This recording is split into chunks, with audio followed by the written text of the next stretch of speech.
91 Cleveland Heights. This is the radio home of the Cleveland Browns. We are Sports Radio 92.3 The Fan. An Odyssey Sports Station.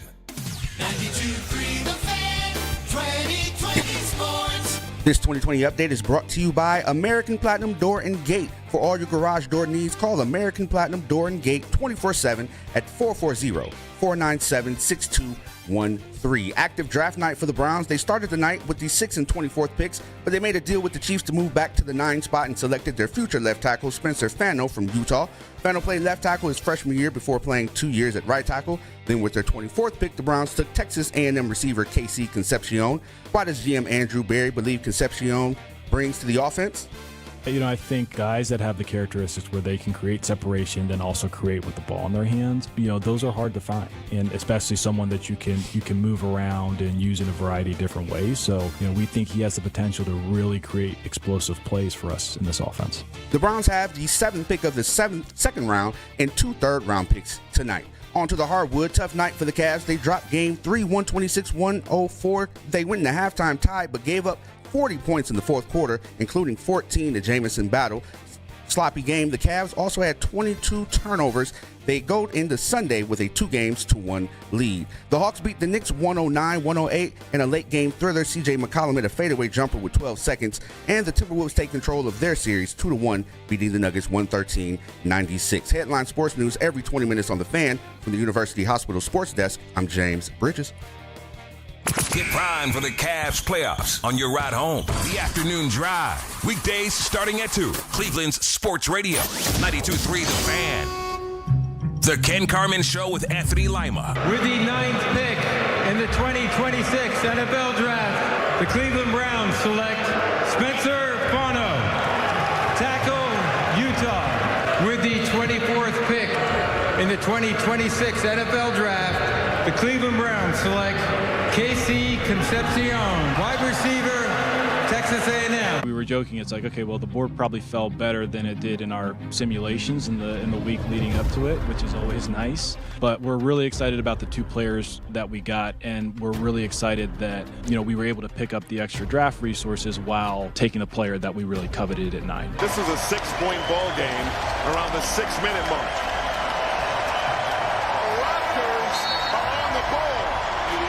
126-104 the final score. Their force wore us down, right? You know, we've been phenomenal physically. You know, the first 2 games were, you know, tonight I felt like a step behind. We'll bounce back, right? There's a mental part to this too, right? We have coaching staff and guys that have been in these situations a lot. So it's part of the playoffs. This is part of the process. This is Cleveland's Sports Radio. 92.3 The Fan. Audio courtesy of ESPN, NFL Network, and Prime. Interesting night on one side, bad night on the other side. We'll get into both of them, obviously. Hello. Hello, Kenny. All right, what'd you think of the draft? Well, I wanted to ask you only because, obviously, in the lead up to the draft, the receiver we ended up taking, which is the sexier of the picks, no matter when you take them, they're always going to be, especially a first-round pick. I feel like that was the guy we talked the least about outside of how to pronounce his name. Fano? No, the receiver. Oh, Concepcion. Yeah. Concepcion. I think that was the one that kind of surprised me a little bit. Okay. Offensive line. Like we sat here and I think a lot of it was because we thought the receiver they were going to take, they were going to take receiver first and then later on go get the offensive lineman, and it was the inverse of that once Tate was off the board. And so I don't know if the Browns are ever going to be truthful about how they felt about Carnell Tate and if he would have been there had they have taken him. Mm-hmm. So I think that was a little wrinkle right away, is that I think a lot of Browns fans had gotten in the mode that it was going to be wide receiver early, offensive line late, and it was the inverse of that. And it's, as far as Fano, like, they needed him. They took him. Like, I wasn't jumping up and down when they got him. It seemed like Same. we were trying to figure out if there was a gap between all of those guys. So I think they originally, like a month ago, I was like, you got to take offensive line early, right? You have to. And then it was only up until the lead up of the draft where I was like, man, there's people seem so down on all these offensive linemen. It's never what it seems. It is never boom, boom, there you go. It's always going to be different. It's always going to be zig when people think zag. that is, it's just going to be that way. Now that said, there's a lot of there's qualifications that you got to say, qualifying statements that you have to say. We had Spencer Fano on right after he got drafted. You were always the first because we're the flagship home of your Cleveland Browns, 92.3 The Fan. We had him on right after he got drafted. The interview was great. We had Casey Concepcion right after he got drafted. You could tell the emotion from both these guys. So you end up liking the guys, all right? That's it. Personally, you end up kind of rooting for the guys, all right? And I think that they will be in town today. I don't know if they'll be introduced to the media today, but I know that they're probably going to be walking around today over in Berea, and we might be able to get them on and hear about him and all that other stuff. That pointed out, Spencer Fano. This is Andrew. Both are Andrew Berry now. Both are Andrew Berry. Andrew wasn't around to take Corey Coleman before, but you've taken 3 first-round wide receivers since 1999. The 2 before are Braylon Edwards and Corey Coleman. All right? So then you bring in Casey Concepcion, a guy who had 7 drop passes, 19 overall. I know Matt Harmon, a reception perception. Loves him, absolutely loves him, thinks he could be the steal of the draft. That guy knows a hell of a lot more about wide receivers than I do. But when I hear about guys who have problems catching the ball and they're called wide receivers, like if you stuck me at wide receiver and they're like, Ken, you can't catch the ball. It's like, well, I'm not a wide receiver. Your name's wide receiver. You should be able to receive the ball. Like that's always been like my whole thing. I saw opinions all over the board on him. I saw some say he was the 8th best receiver in this draft. I saw others say it's a total steal by the Browns. I'll tell you what I would have done. I would have moved up and tried to take Mekhi Lemon. I mean, he was there. You could have done it. And, of course, it was because Roseman moved up. And I know that the whole we'll play the audio, I think, from Ian Rappaport where the Steelers were on the phone with Casey Concepcion. And then the Eagles moved up and took Casey Concepcion because the Steelers thought that they were going to fall to him and they were going to take him, apparently. More on that coming up later on, but I know we don't care about the Steelers right now. We care about the Cleveland Browns.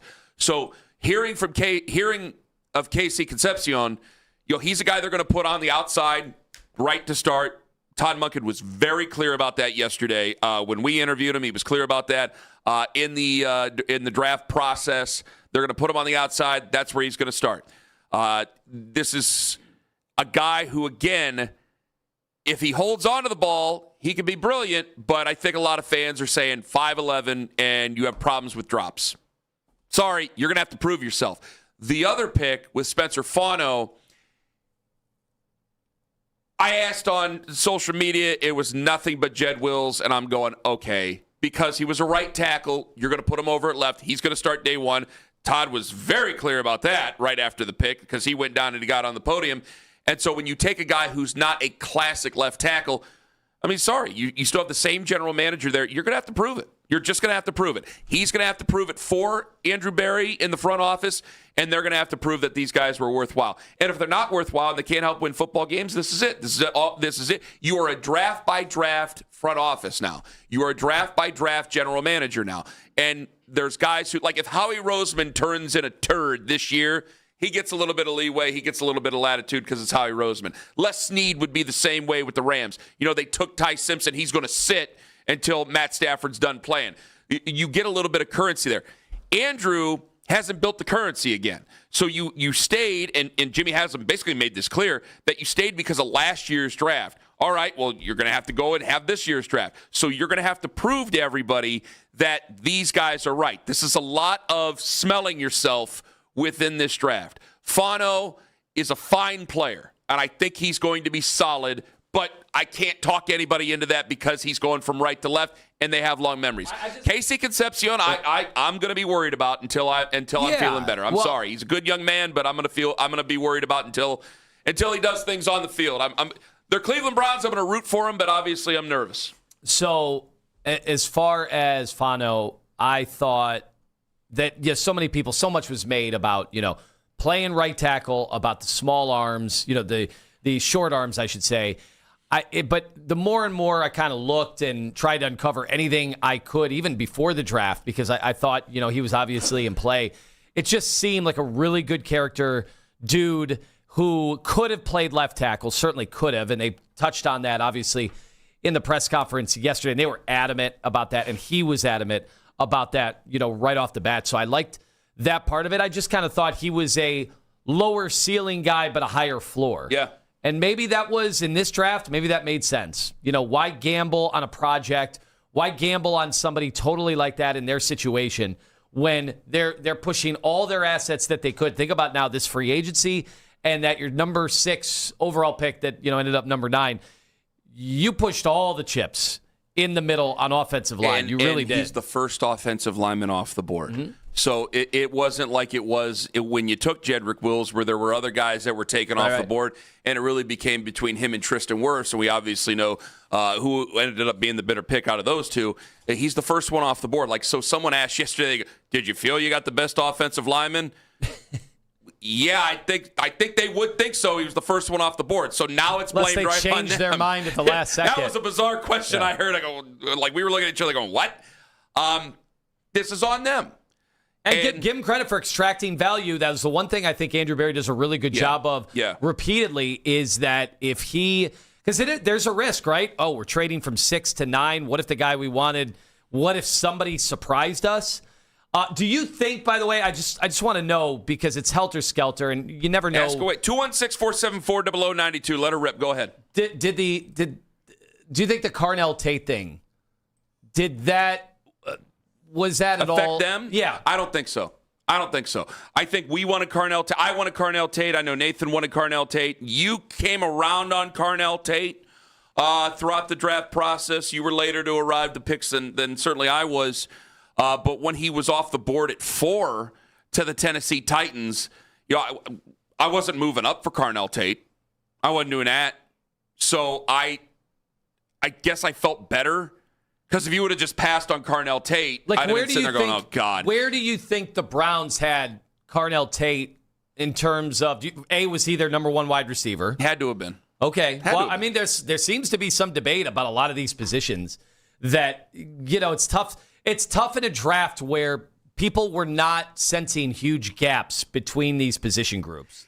I imagine he was Andrew's number 1 wide receiver, but I don't think that he was going to take. I really don't think he would have taken him at 6. Because the reason I ask that is, I don't think he would have taken Carnell Tate has a chance to be a number 1 on a team. Concepcion playing slot and using him in gimmicks and punt return, he's not a number 1. He doesn't really have a shot to be a number 1, and you already have a smaller wide receiver. Your Jerry Jeudy, Concepcion, they're not going to scare a lot of teams. Maybe with hopefully the speed element of this is good. We talk all the time about speed. But you don't have a contested catch guy that has size or anything like that. No.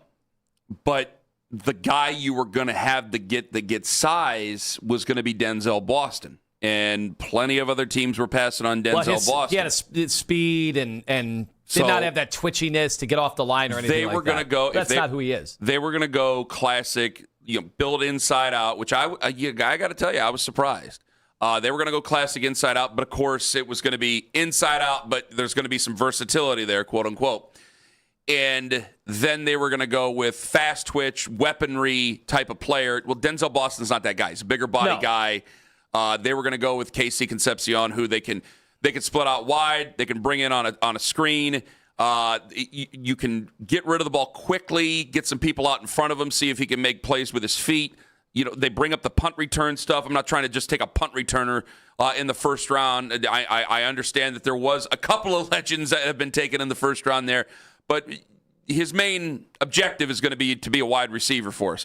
Yeah, it's so weird because there's nothing wrong with the kid off the field, and then you hear him. Seemed like a great kid. You hear how dedicated he is. The letter he wrote in the Players Tribune.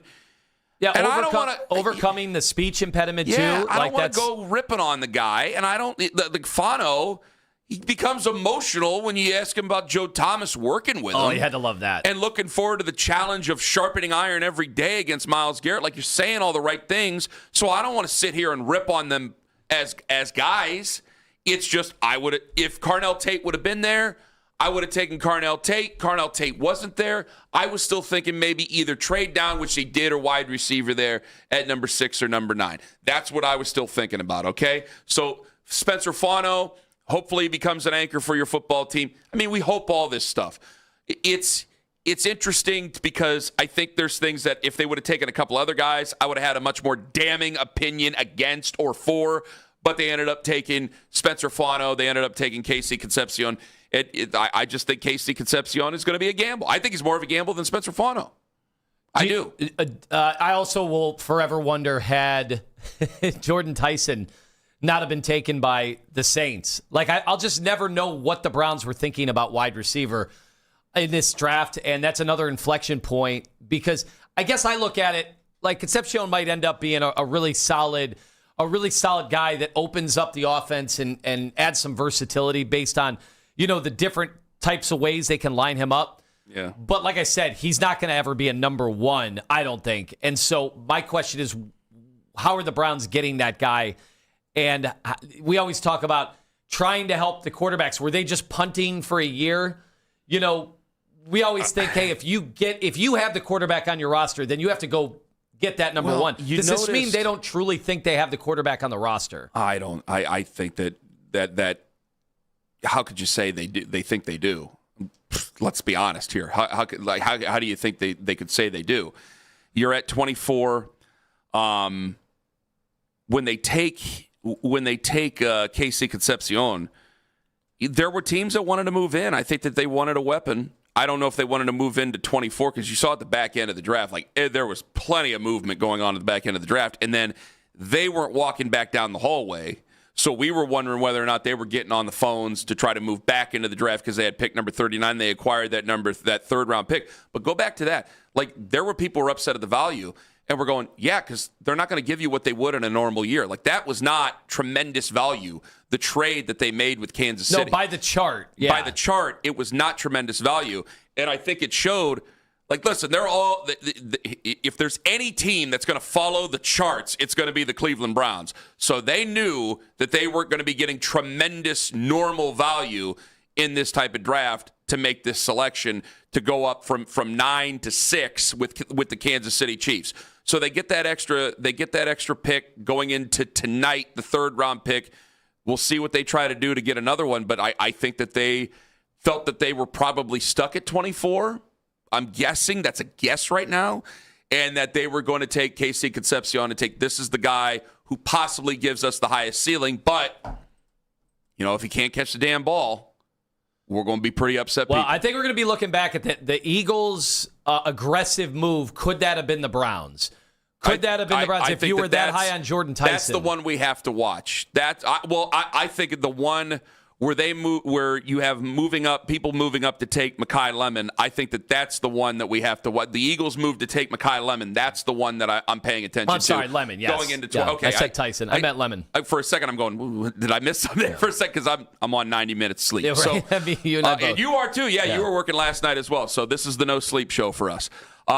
With Lemon, that's the one that we're going to be watching because if you're not getting great value from Kansas City, you could have not paid a whole lot to go up and go get Mekhi Lemon if you wanted to. So let that be there for the record. The guy you watch this year is Mekhi Lemon as compared to Casey Concepcion.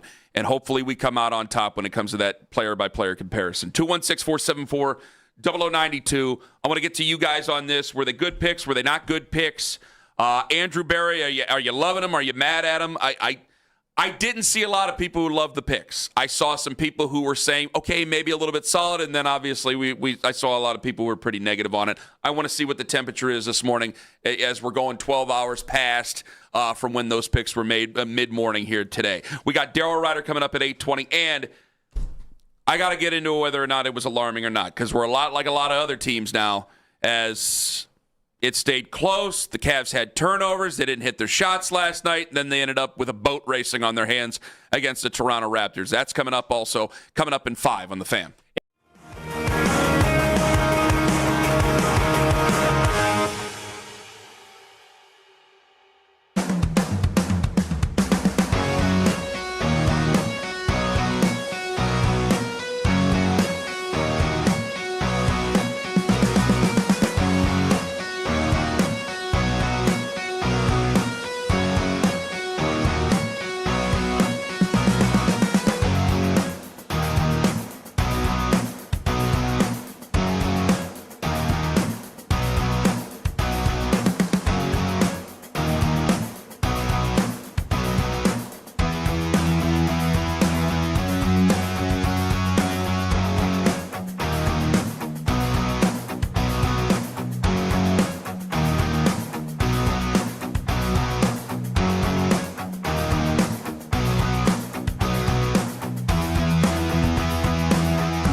Radio 92.3 The Fan.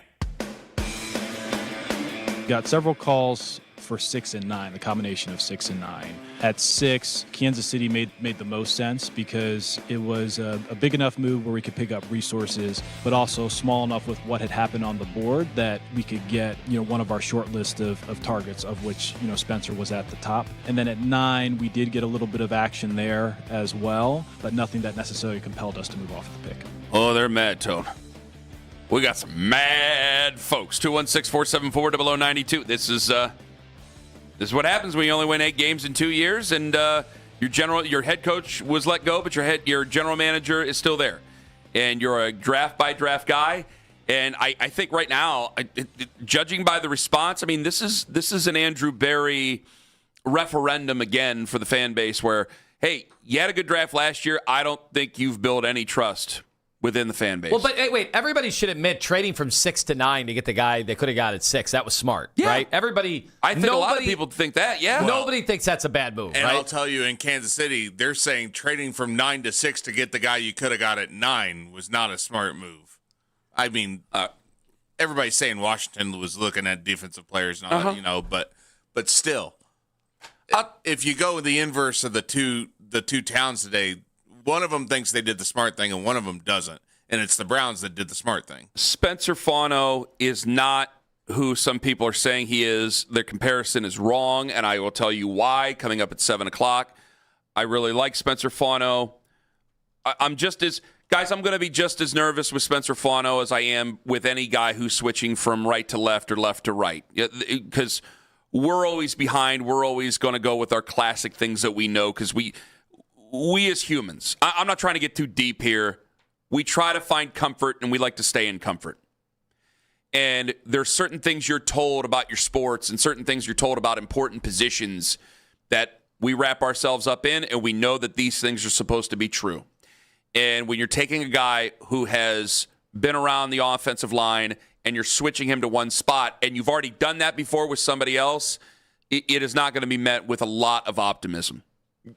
I can't talk anybody into being more optimistic. The only thing I can say is one major difference between Spencer Fano and everybody who's making that comparison, and I will make that major difference to you abundantly clear coming up at 7 o'clock. With Casey Concepcion, nice kid, I'm holding my breath. Holding my breath. Because week 1, he has a drop, and I'm just going to close my computer and just sit there and stare into the abyss because I know that people are going to be cussing out. I am not going to sit here and try to talk everybody into a guy who has great speed, a lot of talent, but also has had drops. 19 drops, I think, is the number that was counted. He's had a lot of drops. There are the only that is thing, a lot, the man. thing that I can do to talk. That does kind of fly right in your face. Exactly like, right. Wow. And we're going to be watching a lot of Mekhi Lemon, and we're going to be wondering if he does poorly, we're going to go, hey, maybe we dodged a bullet there. If he does really, really well, and the Browns aren't doing so well, if they both are great, then hey, what the hell, right? But if the Browns aren't doing so well and Mekhi Lemon's doing really well, that's going to go right against Andrew Berry. Is there anybody upset that they didn't take Caleb Downs? I'm sure there are. He's an Ohio State Buckeye. Why wouldn't they be? But just because they had done the script all along was you had to address offensive line, you had to address wide receiver, but it gets kind of crazy it's right just up not until the the overwhelming, draft. prevailing thought. Yeah, go ahead. Well, it just kind of gets crazy before it's like, well, could they take best player available? Well, Caleb Downs, there were times this year that people thought he was the best player in college football and had the best opportunity to transition into the NFL. So that's the only thing I wonder. Obviously, hey, look, he fell all the way to number 11. And, of course, because it's the Cowboys, that's the steal of the draft. That's what everybody wants to say is that Jerry Jones got the steal of the draft. Like, how often do you get potentially the best player in a draft at number 11? He's a really good player, but, if you got to look at what was important to everybody. And I still think that classically went down. You looked at Spencer Fano. He was the first offensive lineman off the board. And then you look at a safety. Safeties are always going to be the conversation. Guards and safeties, it's always supposed to be you're never supposed to take them very, very high. And so for him to fall to 11, where the Cowboys moved up one spot with the Dolphins, made that switch so they could go get him. I'm not surprised by that by the Cowboys, and I'm also not surprised that he ended up falling out of the top 10 because of those classic thoughts. Like, that is another thing that is going to be hard to talk ourselves out of. Like, these are different players, and this is going to be a different time. I want to take the temperature real quick, and I got to ask you about the Cavs last night, because I know we kind of had our eyes on both things going on last night over there in Berea. Kevin in Georgia, you're first up on the Fan. Hello, Kevin. Hello. Well, I've been saying this for, 5 years now. Fire Andrew Berry. This team is very comfortable losing 11 to 12 games next year. They are not any better on offense. Spencer, or whatever his name is, at Concepcion, what do we think? We got Tyreek Hill? We already got him on the team. His name's Isaiah Bonds. Fast guy, drops the ball. We're no better. Andrew Berry sucks. John Dorsey, come back, please. Where the team was going in the right direction, we traded away Baker Mayfield, and now we are where we are. Have fun losing 11 games this year. Did he combine names of two different players that they drafted and throw them into one? No, I think you're just throwing them together. The lights have gone out in Georgia. Called him Spencer Concepcion. I think he was just putting them. I just don't think he likes either pick. Oh, I don't think that Kevin's a big fan of either one. Okay, so I'll get more of that temperature to be taken coming up at 6:40. I just want to let that just seep in. Oh, by the way, Spencer Fauno and Casey Concepcion will be introduced in Berea this afternoon. You will hear that introduction later on this afternoon on 92.3 The Fan. What the hell happened last night? This was a tight ball game, and I kept thinking, my God, this is going to be good. We went to commercial break. I looked away. I looked back. They're down by 6. I'm going, okay, we're running a little bit low on time, but we still come back, and then it became a double-digit game, and the place was going bonkers up there. That escalated very quickly. It did. And look, they were horrific all night. I mean, I kept looking up, saying, how are we only down 2? How are we up 1? We were up 1 at one point in the third quarter late. How is this happening? We are getting so thoroughly outplayed. You're going to see the term toughness used a bunch, because if you were really locked into this game, and I don't know how many fans were, because you were up 2-0, you gave yourself some margin for error, and you had the NFL draft going on. People were at draft parties all over the city. You know, how dialed in were people to Cavs game? I think they would kind of look up and go, all right, at some point, you know, our superstars will kind of turn it on. And the at draft some point, saved it last night, because there's been so many people who were waiting for the other shoe to drop, very cynical about the Cavs. Just let me say this real quick to you. There's so many people who are just waiting for the Cavs to lose, and I think that the attention was kind of taken away because of the NFL draft last night. Plus, you had a game on Prime. It's on a streaming platform. I know it's probably the easiest streaming platform to go out and find, because a lot of people have Prime anyway. But when you got regular TV and the draft's going on, and Hawks and Knicks were on Prime as well, and it was streaming before that. And it was an awesome game. It came right down to the wire. Yes. So yeah, they were exactly. kind of, in a way, to have a playoff game where you're kind of out of sight, out of mind. Maybe that is the best thing for them. But they got pushed around from moment one. And I thought the Cavs were just fine those first 2 games of this series when it came to toughness. But then you saw another team, clearly that was what they were reinforcing. That was their messaging, because after every basket, for 2 hours and 35 minutes after every basket, they had to act like they were at the Arnold Classic. The Toronto Raptors could not stop, could not help themselves after every single bucket. And I mean, they scored 126 points. Scotty Barnes had to put his arms up in the air and show his biceps after, because clearly their coach told them, you guys were a name I can't say on the air. No, you That's can't. clearly what the messaging was. No, you can't. And that's fine for a half. I thought the Cavs would go into the locker room and wake up, because that's what they needed to do collectively, was just wake up. You know, Scotty Barnes is a really good player. Okay, RJ Barrett, he was a thorn in our side like 3 years ago on the Knicks, but he is not a really, really good player. And for both of them to combine for 66 points, like, it's one thing to give up a hot shooting night in the playoffs. Eventually, every team should, given enough games, be able to shoot lights out. That Toronto team, you don't necessarily think is one of them that should be able to get hot from start to finish. But it's so much more than that. It's the baskets on the inside. that Evan Mobley and Jared Allen gave up from moment one. That you asked me before the show, are you alarmed at anything for the Cavs? I'm like, no, I mean, I think they're going to win the series. They still, I checked it out this morning, 4th in championship odds because the Nuggets lost again. Minnesota seems to have their number. The Knicks lost again. So, but I'm not feeling any better about that today. The fact that we still have the 4th best championship odds. What I am a little concerned, I'm not going to say alarmed. What I'm concerned about is, if you remember, in the last quarter and a half of the 4th quarter of a game you were always going to win in game 2, the Raptors decided, hey, Scotty Barnes is going to take it right to Evan Mobley, take it right to his chest against the reigning Defensive Player of the Year. We can't say that anymore because he's no longer the Defensive Player of the Year. Didn't even get a vote. And judging by that game, if that was the only game you ever saw, game 3, you would probably say, yeah, Evan Mobley, what's the deal defensively? They were so weak at the basket, and that I am concerned about. Daryl Ruiter going to join us at 8:20 this morning. We'll get back to the Cavs coming up here in a little bit, about 40 minutes. I want to ask you some more questions about the Cavs last night because I think that maybe a tree fell in the woods last night and nobody was there to see it. It makes me feel a little bit better about the Cavs prospects moving forward, I got to tell you. So if it weren't for Fano and it weren't Concepcion, who the hell should it have been? Ken Carman, Anthony Lima, Daryl, 8:20 on the Fan. ODOT, my friends at the Ohio Turnpike.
Freeway. With your Odyssey Cleveland traffic, I'm James Bridges. Exit ramp closed in Stark on I-77 southbound, and there's an accident on East 55th, and Fleet expects slowdowns. The best playoff coverage in Cleveland. We are Sports Radio 92.3 The Fan.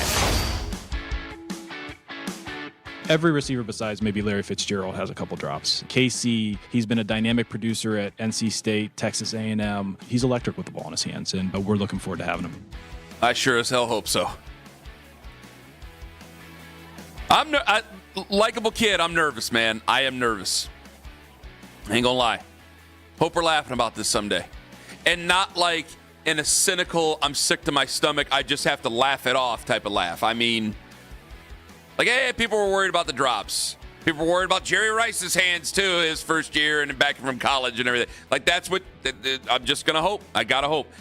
Because if it were a first-year GM, there might be a little bit more leeway with this pick. It might be a little more, okay, let's see where he's at on this.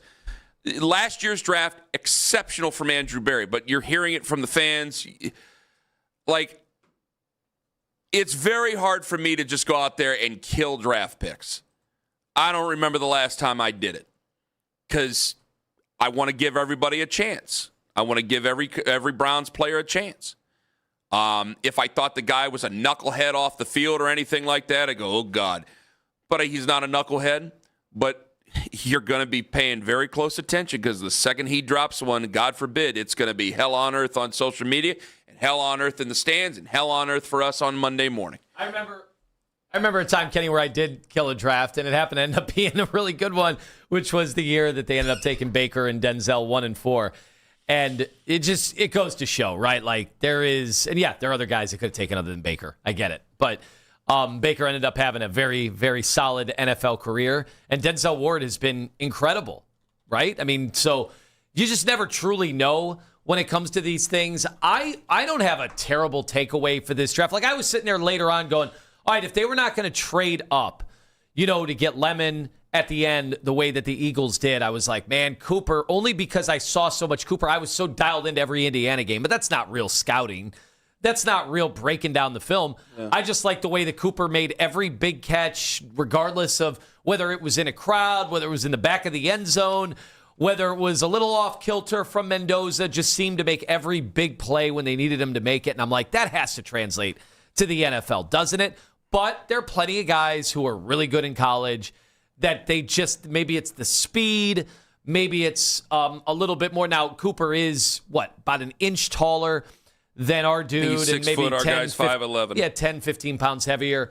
So is that going to be the end all? Probably not. Well, they got to put a little bit of weight on him. I mean, it is an NFL training program, and you have to develop him, which is something I did hear from Todd Monkin a lot last night about the word development here, because usually they just get here and there's very little development because there's been a lot of changeover with coaching staffs in the past, and you just don't have time to develop a lot of guys. And even with Kevin Stefanski's staff, there was a lot of change over there, and they got to play immediately. So you have to continue to try to develop, and this is the time to try to develop them because once you get to the regular season, there's a lot of development that has to be done during the offseason. So once you get to the regular season, it's going to be more difficult to do that. 216-474-0092. I think what this becomes, though, this is not a draft necessarily about these guys, about Fano, about Casey Concepcion, and about disliking them and thinking they're going to be. This is still a direct reaction to the lack of trust that fans have for Andrew Berry. Everybody's a Browns fan. Everybody hopes they do well. But you heard the first call we're going to take, and I got to tell you guys, we got full boat here. They're all feeling basically the same way. And so it ain't about them. It ain't about Fano. It's not about Concepcion. It's about the guy who took him. And last year was great. They don't care about last year anymore. They care about this year. And you didn't take any Buckeyes. People are going to be upset about that. You went from a right tackle to a left tackle. People are always going to be critical of that, and I will explain how I don't think it's the same way coming up at 7 o'clock. And then you take a guy who, it's right there. The first thing you write with the negative stuff, not about his personality, not about him as a guy, not about him with the speed. He's very fast. He can make plays, but if he can't catch a damn ball, it's just going to turn into 3rd and 10. I know we got to get to the phones. Does it matter to anybody that they took 2 high-character guys? It matters to me. I'll tell you that right now. It matters to me, yes. Listen, yes. I got to be fair. Like, if every year I crush them for taking guys that don't necessarily they aren't the most upstanding of dudes, but we're taking a chance on talent. This I'm glad year, you asked me this. They went with 2 guys, high character. I'm glad you asked me this. If you have a Fletcher Cox and a Brandon Graham in the locker room, see, this is where the concerns you always bring up about you-know-who with Miles, and you say you don't expect him to be a leader. This is where you got me dead to rights here. If you had Brandon Graham and Fletcher Cox in your defensive locker room, you could take chances with guys from Georgia. You could take chances here and there. I mean, man, let's make comparisons to the Eagles and their defense. If you got sheriffs in the locker room, not Evan Mobley, God love him. You were going to say that. If you have sheriffs in the locker room, you can do that. You don't. So you got to draft those guys. You have to draft those guys. Like, that's part of the problem. Like, that's why you should be very excited about Carson Schlesinger and what he's been able to do as a leader. You should be very excited about some of the guys that they have taken over last year, because I need some leadership out of this. And we haven't had it, because it's very easy when these guys come in, like you heard it. We had the back and forth about Shedeur earlier this week when he goes, man, we need some positive vibes out of the media. And a lot of the media guys got defensive. I go, wait a minute. These guys come from successful, positive programs where the media really doesn't give them a lot of hell because they're winning a lot of football games, these places. And when they do want to give them hell, they give the head coach hell. They don't give the players hell the way it happens in the NFL. So they come to the NFL and they go, oh, my God. Yeah, there's 20 years that precede you there. You got to change it somehow. So, yeah, I need some guys that can show some leadership and show some spunk and be able to be mentally tough to push forward, because you're going to be battling a couple things that ain't going to be that great. You had one of the worst offenses in franchise history last year. You had one of the worst offenses in the NFL last year. And I got to tell you, there's people talking around the building, man, last year you won some low-scoring games. They know it's pie in the sky, but you average what? How many points you averaged last year? About 14, 12, 60. Somewhere in there. You average one more touchdown per game with that defense. What can you do? What can you do? You get the ball in the end zone. You have one more drive per game with that defense. What can you do? You have one fewer turnover per game with guys who you believe that can protect and guys who you can believe that can make plays. What can you do? And you need guys who are going to be mentally tough and not just waiting for the paycheck to come, because you've had plenty of those guys in the past, and it ain't got you nothing. Nothing. So it's not about taking – if this was a talented draft that's falling out of your pockets, maybe we have a different conversation. I needed solid players and solid people that are going to help out. 216-474-0092. So, yes, it does make me feel that way. Craig and Akron, you're first up in the fan. Hello, Craig. Hey, how you doing, Ken? Wonderful, Craig. Well, I'm doing okay. Go ahead. So I don't hate the draft. I gave it for day one a B. For one, since Tate went off the board, we traded down. We got 2 extra picks just for dropping down 3. And then we picked up the best offensive lineman out of the draft, the 9th pick. Normally, the best guys go top 5. Okay, that part, excellent, awesome. Actually, I'm on board with it. Second part, we just drafted Isaiah Bond all over again. I would have rather took Denzel Boston instead of another Isaiah Bond all over again. I'm like, dude, 6'4". Let's get a guy we could put it up in the air and go catch some touchdowns, go catch some passes. Don't know what he was thinking there, but since when do we do good with wide receivers? We're going to have to. And the social media reactions, Craig, thank you very much for the call. Who are the social media reactions brought to us by? Shivan Jewelers, Cleveland's premier jewelry store. Fantasy Liaison, I just popped it up 30 seconds ago. Please discuss Anthony Schwartz 2.0. That's where people are getting a lot of that. Yeah, we got to try to turn it a little bit and give some sunny disposition here. Yeah, maybe John, track down Steve Smith. Steve Smith was all about him. Well, we're going to have that Matt Harmon coming up here in about 5 minutes. He is a wide receiver guru. Hopefully, he'll be able to make people feel a little bit better about it. Also, the dangerous one, Daryl Ruiter, going to join us at 8:20 and coming up at 7:20. By the way. You better win on Sunday, because Roger Goodell ain't going to be walking through that door like he did last night. That was not a good loss last night for your Cleveland Cavaliers. That's all coming up. Ken Carman, Anthony Lima. Take us with you to work. The Odyssey app is absolutely free. Go and get it now. Friends, Ken Carman.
it's like any trait that a player has. I mean, our job as a coaching staff is develop players. I mean, no one's going to get a ready-made roster.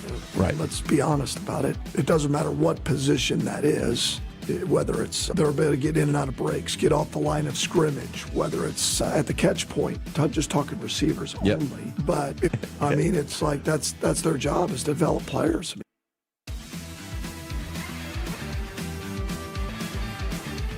I will tell you why another time, Owen. Damn it. Friends, Ken Carman here alongside Anthony Lima. Welcome on in back to the show. Hi. I'm worried about Monkin's voice. I'm not. That's just how he talks. It just seems like it's not sustainable. Like, how are they going to hear him during a game on the sideline? You remember J.B. Bickerstaff, somehow they heard him. You know what? You're exactly right. And I remember covering a Jim O'Brien at Ohio State whose throat was so bad he had to get surgery. Closed arena. We needed to hear Todd Monkin about the picks because I'm sorry. I erase the phrases and everything. Like I like Andrew as a person, all that stuff. I mean, the string is out on the trust that he has with the fans, or lack thereof, I should say anymore. And this was going to be a draft. If you didn't go textbook of what the majority of the fan base wanted, they were going to grill him for it. And there have been some people who are definitely they're listening to the calls and they're being defensive of KC Concepcion. I love that. It's hard for me to rip. I can't. Unless the guy's a total idiot, I can't sit there and rip guys in the first round that I think are high character guys. I think are very fast. I worry about the drops with KC Concepcion. That's it. And if he ends up catching the passes, I think you got yourself a fine player. I think you do. I think he's going to be a hard worker for you, and I think he's going to do all those things.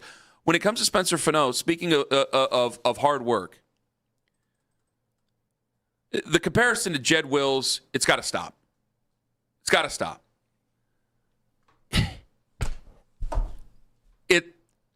He might be great switching from right tackle to left tackle. He might be bad. It ain't going to be for the same reasons it was for Jed Wills.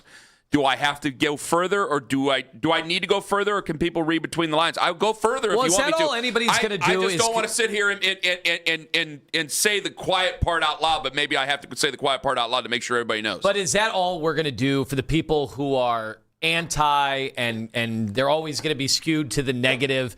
Is that all they're going to do is compare every Browns draft pick to the worst version of the draft pick? I'm just going to say it. Because that's easy to do. We can do that all day long. I'll say it for both these guys, and I'll look right into the camera and do it. KC Concepcion is not going to be a goofball like Corey Coleman was, okay? Do we got that drift all right? KC 100%. Concepcion is going to work, and he's going to do his damnedest to go out there and be a good wide receiver for this football team. He's not going to sit there and blame all his coaches and be upset about playing time when he couldn't catch the damn football, okay? That's not going to happen. When it comes to Spencer Fano, all right, I'll just come out and say it. He is not going to be the same type of player as Jed Wills because he'll actually try. Whoa. I'm sorry. I'm not going to talk about toughness or anything like that.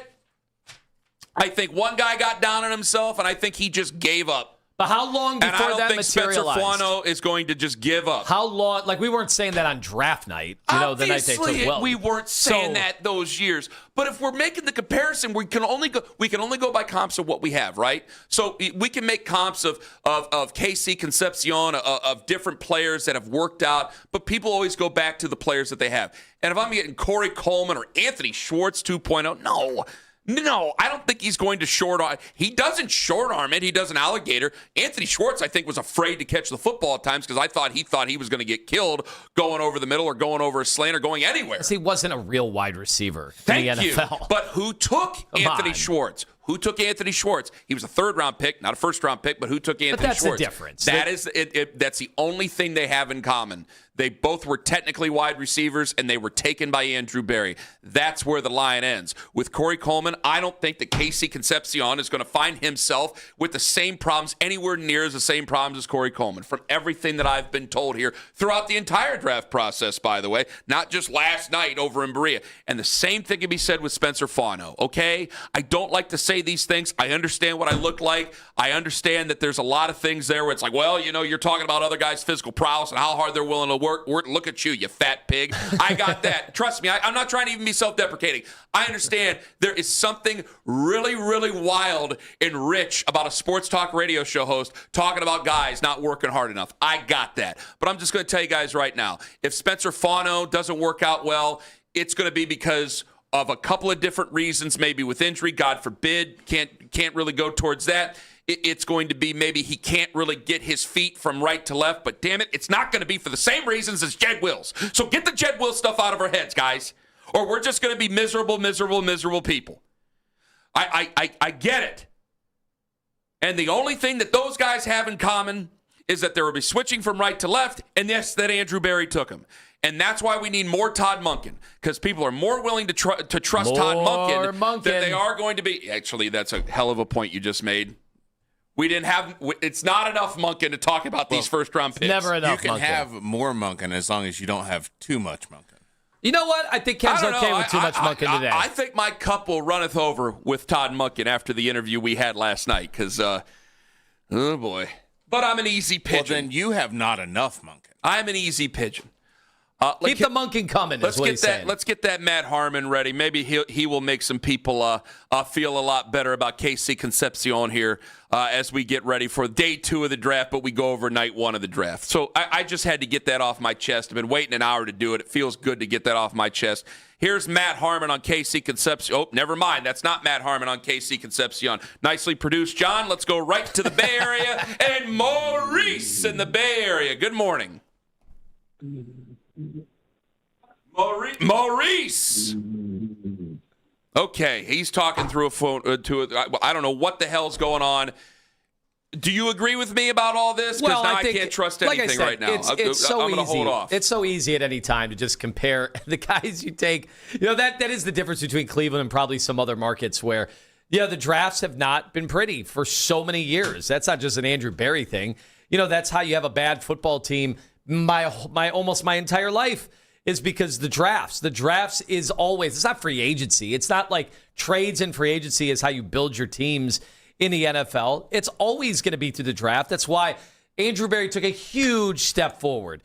And come on, trust me, as somebody who is as down on Andrew Berry over the years as I was, last year was absolutely mandatory for him to be able to save his job and to take good football players who the rest of the league, this wasn't just you guys have Browns tinted glasses on this. No, the rest of the NFL was like, yeah, Andrew Berry knocked last year out of the park. But it doesn't may have had the best draft overall. But you still didn't win a lot of games, and that's what matters. I think so many people are tired of hearing about where the games are won or where things are won off the field and not won on the field. So the trust with Andrew Berry, notice, guys, I'm saying great things about Spencer Fano. I'm saying some really nice things about KC Concepcion as players, as people, those type of things.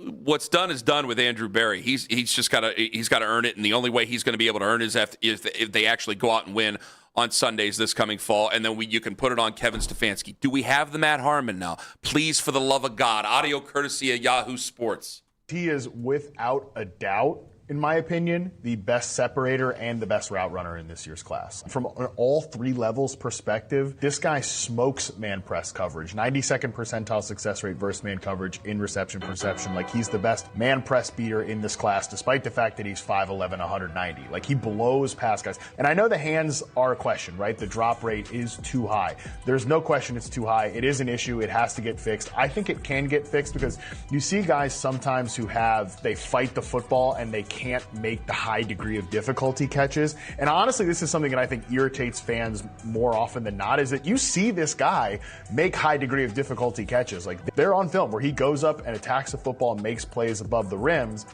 but at times he's thinking about catching it before and not thinking about securing it and catching it before he's making yards after catching. Can you teach there's a focus issue.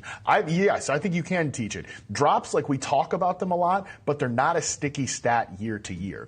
And usually if you're dropping the football a lot, it means you've been thrown the football a lot. It means you're getting open a lot. And this guy does get open. So I think it's much harder to find someone who can create separation on their own, not schemed, than it is to find somebody who we just need to fix his catch technique. And he does need to fix it. Like, he claps at the football too much. You can clean that stuff up, though. That is something I do think we've seen over the years that can get corrected. No, that's very nice to hear. Matt Harmon from Yahoo Sports. Got to hear a lot more of that. At the football. Got to hear a lot more of that because that's some very nice stuff right there.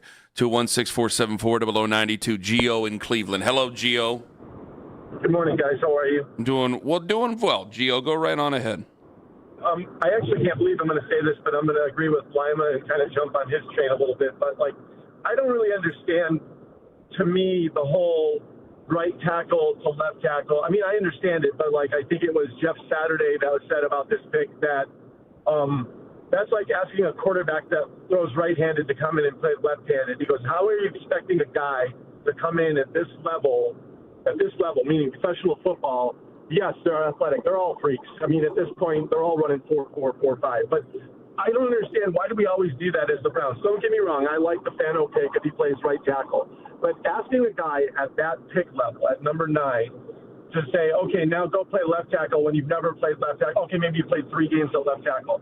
But at the highest level of sports, I just don't understand why Andrew Berry always does that. And the same thing, I can't wait till the Shedeur Sanders, Casey Concepcion rap video comes out. If you haven't heard a chance, take a look online and see the Casey Concepcion rapping. It's pretty cool. But I don't know. Somebody help me explain the whole, why in the NFL, you mean to tell me that there's not one stud? All right, let's go piece by piece. Let's go piece by piece, right? First off, it's not a great draft. We can only go by year. I mean, there's not going to be a Joe in this draft, right? Yeah, okay, yeah. Were you cool with Mark going down from 6 to 9? It didn't bother me. Okay, it didn't bother you. Okay, so at 9, everybody should be celebrating that they got anything to move down 3 spots. I don't want to celebrate because you still didn't get great value, but I'm happy that you got something out of it. And that shows you how bad of a draft it was that you weren't going to get typical value from moving down from 6 to 9. So Gio, okay, say you had to take a tackle. Who were you taking at 9? Because he was the first tackle off the board. I wouldn't have taken a tackle that high. I just wouldn't have. Okay, but they were taking an offensive lineman. That became abundantly clear over the last 48 hours before the draft. So I think what's that saying? If at that level you're drafting by need, you're already losing. So then at that point, what was the kid from Strongsville that was the left tackle? That was Blake Miller. He ended up going at 17 See, now to the Lions. Selling the home in Strongsville, that was one thing I was a little concerned about. Oh, that's well done. Yeah, I heard he joined the Bay Village Men's Club as well. Okay, so you just if you didn't want an offensive lineman, Gio, I can't sell you on it. Thank you very much for the call. I can't do it. But they had the pick of the litter. They took their first tackle, and he's actually the highest ranked tackle by a lot of people that I had talked to, or a lot of people that I had, and it's even here on the sheet. He is experienced because if you were going to take a left tackle, if you just wanted a pure left tackle, Monroe Freeling wasn't going to really set anybody's soul on fire, and neither was Caden Proctor. So if neither of the pure, quote-unquote, pure left tackles were going to set your soul on fire, you could have tried to move back even further, and maybe they might have. I wondered about that. I did. And that's a possibility. Or you take a guy who's the best, and you think that he's or the best of all of them, and you think that he's going to be able to give you the best chance to move from there. Because I don't want to just take a pure left. If we're so set on taking an offensive lineman at that spot, I don't want to just take a pure left tackle to take a left tackle. Okay. Now, if Spencer Fano ends up being terrible and other guys end up helping, then yeah, I can't sit there and scream at Gio. But I do see the rationale from going from 6 to 9 and taking. It's already off the board. Coming up in 5 minutes, I want to get more of you guys on this draft. And the Cavs better win Game 4 because there's no draft to hide behind on Sunday. Ken Carman, Anthony Lima on the Fan. It's Anthony Lima for Fanatics Sportsbook. And right now, if you're locked in for the MLB season, how about Fanatics Sportsbook?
Toronto to start a 3-game set.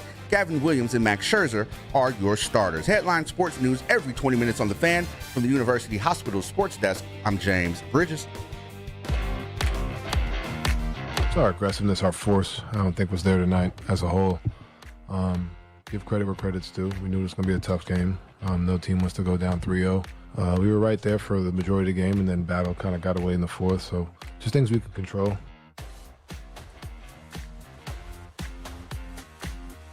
Get back to the Browns here coming up in a moment.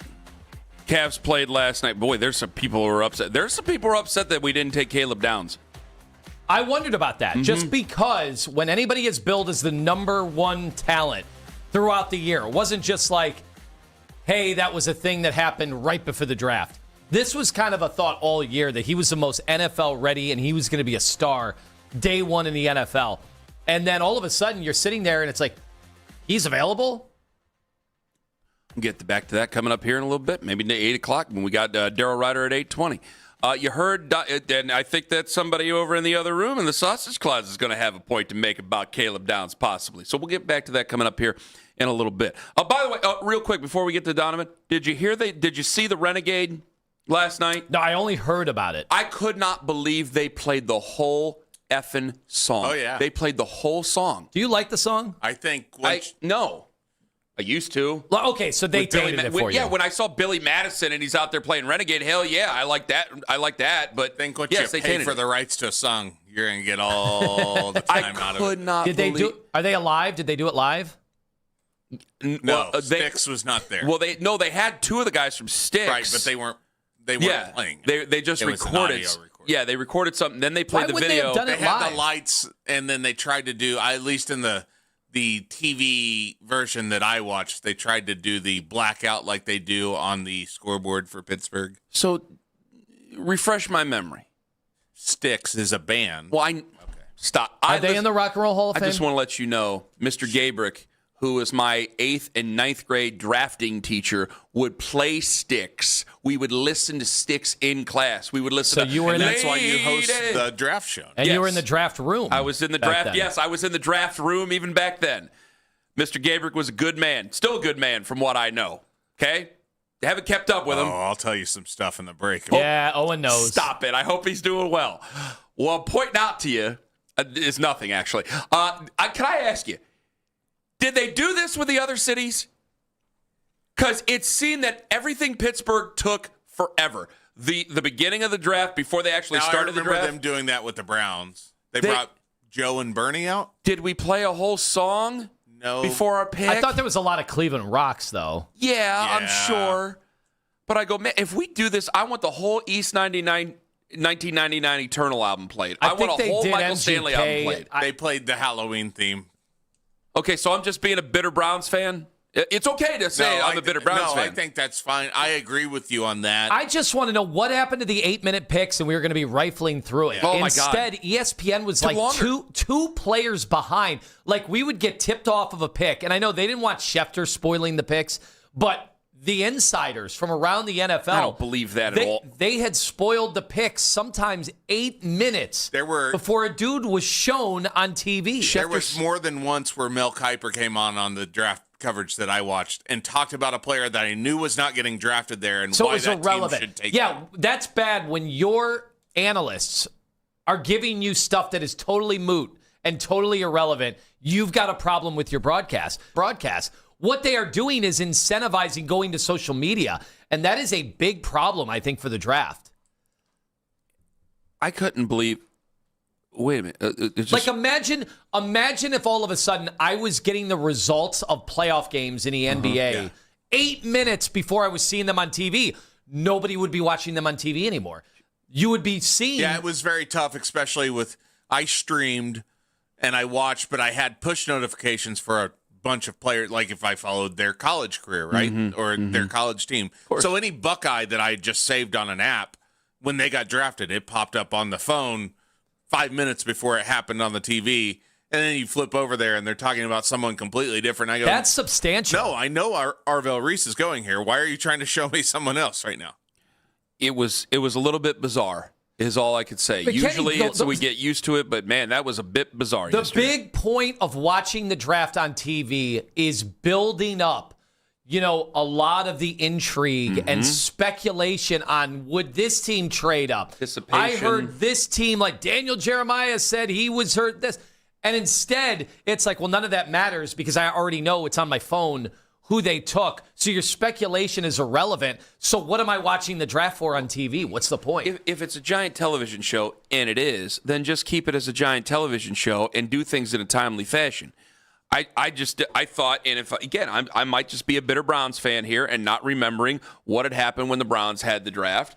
But when we had the draft here in Cleveland, but I'm like, man, we're playing the whole song of Renegade here, and I'm up there with Nathan, and I'm up there with Tyvis, and we're just kind of chewing the fat and trying to busk until they finally get done playing Renegade. Why not just stick around and play Lady for everybody if you really wanted to? Mr. Roboto, let it ride. That was the one part. I understand them doing it for the people there, but they kept the TV covered. They didn't even have the pundits talking over, show it coming back from break or whatever. And bump then in with it. Fade in, and let it keep going because there's a bunch of Steelers fans in the crowd there, obviously, right? They're in Pittsburgh. So. I really thought that there would be... It's also an iconic thing with the Steelers. I understand it. Great. And you can be mad that because it's the Steelers. I get that. I am. That's what you have to do on the radio. But if you don't... I'll do that out on West 6. I don't care where. Yes, because you're Ken Carman and you host a Browns show, you have to do the I hate the Steelers thing. I get that.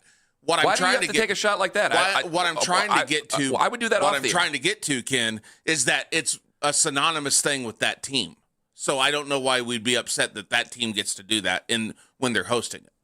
Because it took an interminable amount of time. That's why I'm upset. I don't know why you needed to take that shot, but okay, fine. I just say one other thing. I always talk about is attending the draft, and we had a watered down version because it was post COVID. But is attending the draft, is it really that fun? I mean, they said there were hundreds of thousands of people there last night. But I laugh because you could tell the stakes aren't that high. And how do I know this? No fights break out. There's never a fight that breaks out at the draft. Well, no. That happens at football games because there's actual stuff on the line. Nobody really thinks there's anything that important going on at the draft because they get liquored up, they drink, they tailgate, no fights. If there are no fights breaking out, do the people there really think it's a big deal? And the answer is no. So last night, the Cavaliers lost to the Toronto Raptors, 126-104. It was a close game until things just got way out of hand in the fourth quarter. Not a lot of people were upset because a lot of people were paying attention to the draft and what was going on there. Sunday will be a different story. Oh, yeah. Because there is no draft. There's no Roger Goodell walking through the door to distract us from what is going on here. So what was the crux of the loss to you, and why is it not going to be such a big deal when we get ready to play the Raptors on Sunday? Well, it is a big deal that they need to wake up, and for them to come out of the half after you had been bodied, if you've been over physicaled and giving up paint points, a team that starts two centers giving up paint points like that, and it looked relatively easy. I mean, there was a number like how many baskets did they have inside the paint? Was it like 50? Was it 60? I don't know. You could say any number, and I would believe it hundreds. It felt that way. It wasn't just the three-pointers. Teams are going to get hot at home in desperation once in a while. That's fine. It's not the end of the world. Had they have just lost because of the three-point shooting, I would say, hey, total fluke. I'm not saying that because there is a formula there that I did not think Toronto would be able to exploit, and that is to score inside. So that's defensively. Okay, we can talk about that. The other thing is everybody's saying, what about your boy Harden? You've been so high on Harden. What happened? 8 turnovers. He was abysmal. A lot of the live ball turnovers where he's on the floor on the other end and they're taking it the other way. I thought they really blitzed him from what I could see. All of that is bad. My bigger issue was with Donovan Mitchell last night. And the reason my issue was with Donovan Mitchell last night is, guys, we know how the story ends if James Harden is your best player and at age 37 and has the ball in his hands the most. We know how that story ends. That's a team that's going to get bounced early, whether it's the first round or second round. We've seen that James Harden, I have tried to tell you why it's going to be different with James Harden, because James Harden isn't supposed to be the guy, isn't supposed to be the number one option, and the ball's not supposed to be in his hands at the end of every shot clock. It was last night. You have to ask yourself why that was. Because the guy who is supposed to be your playoff riser and is supposed to be your takeover guy, and I've seen it so many times in the playoffs, that's Donovan Mitchell.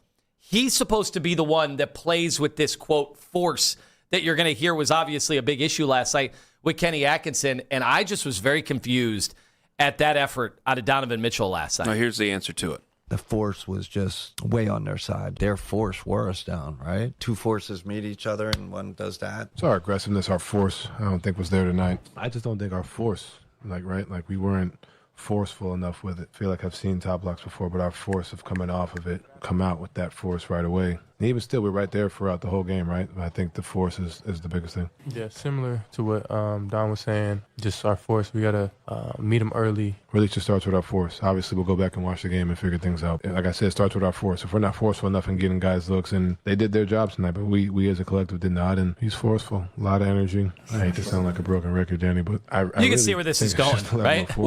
Why? Force and aggression. And I think when you... We still got 15 seconds of force. How many times did they say it? 100. And when you mentioned... I think if you say it over 20 times, you get money or I something. liked the tectonic plates thing that was going on with Kenny. That was fun. So here's the thing. You heard him say top lock. That's just a term for denial. They're denying the basketball. And so we're getting into the shot clock late, and Donovan Mitchell, the ball is not in his hands where he is breaking down the defense the way he does with that gravity where everybody has to have their head on a swivel defensively and look at him, which opens up everything else for the other teammates. Their denial of Donovan Mitchell led them to having to have the ball in James Harden's hands. And a lot of times he's been able, since he's been traded to the Cavs, he's been able to handle that.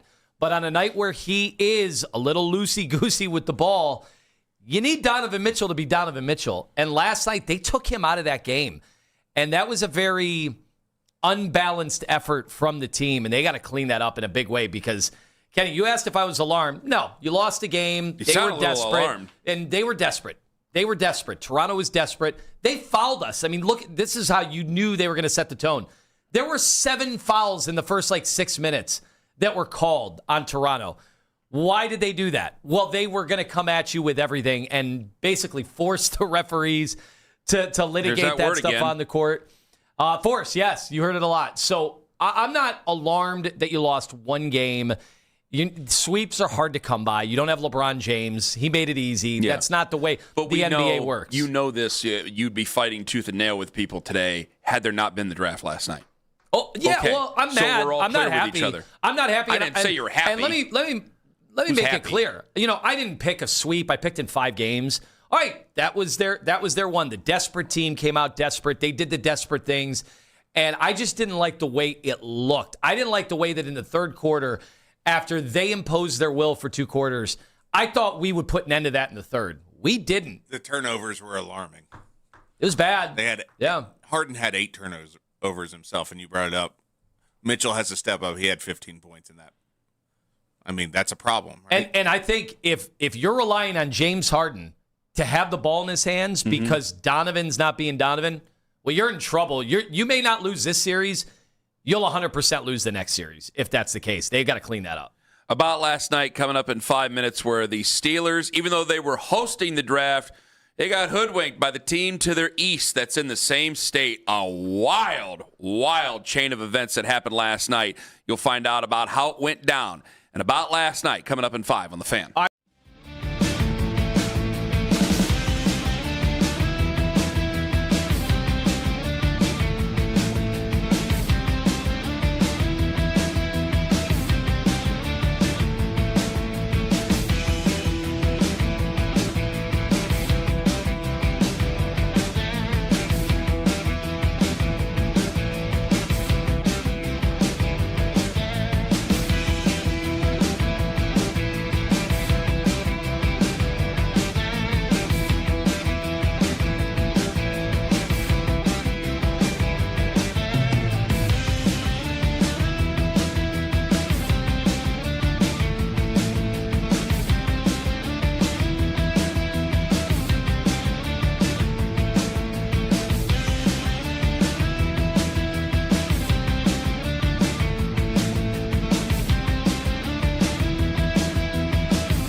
how it is when you win in Cleveland, man. They love you.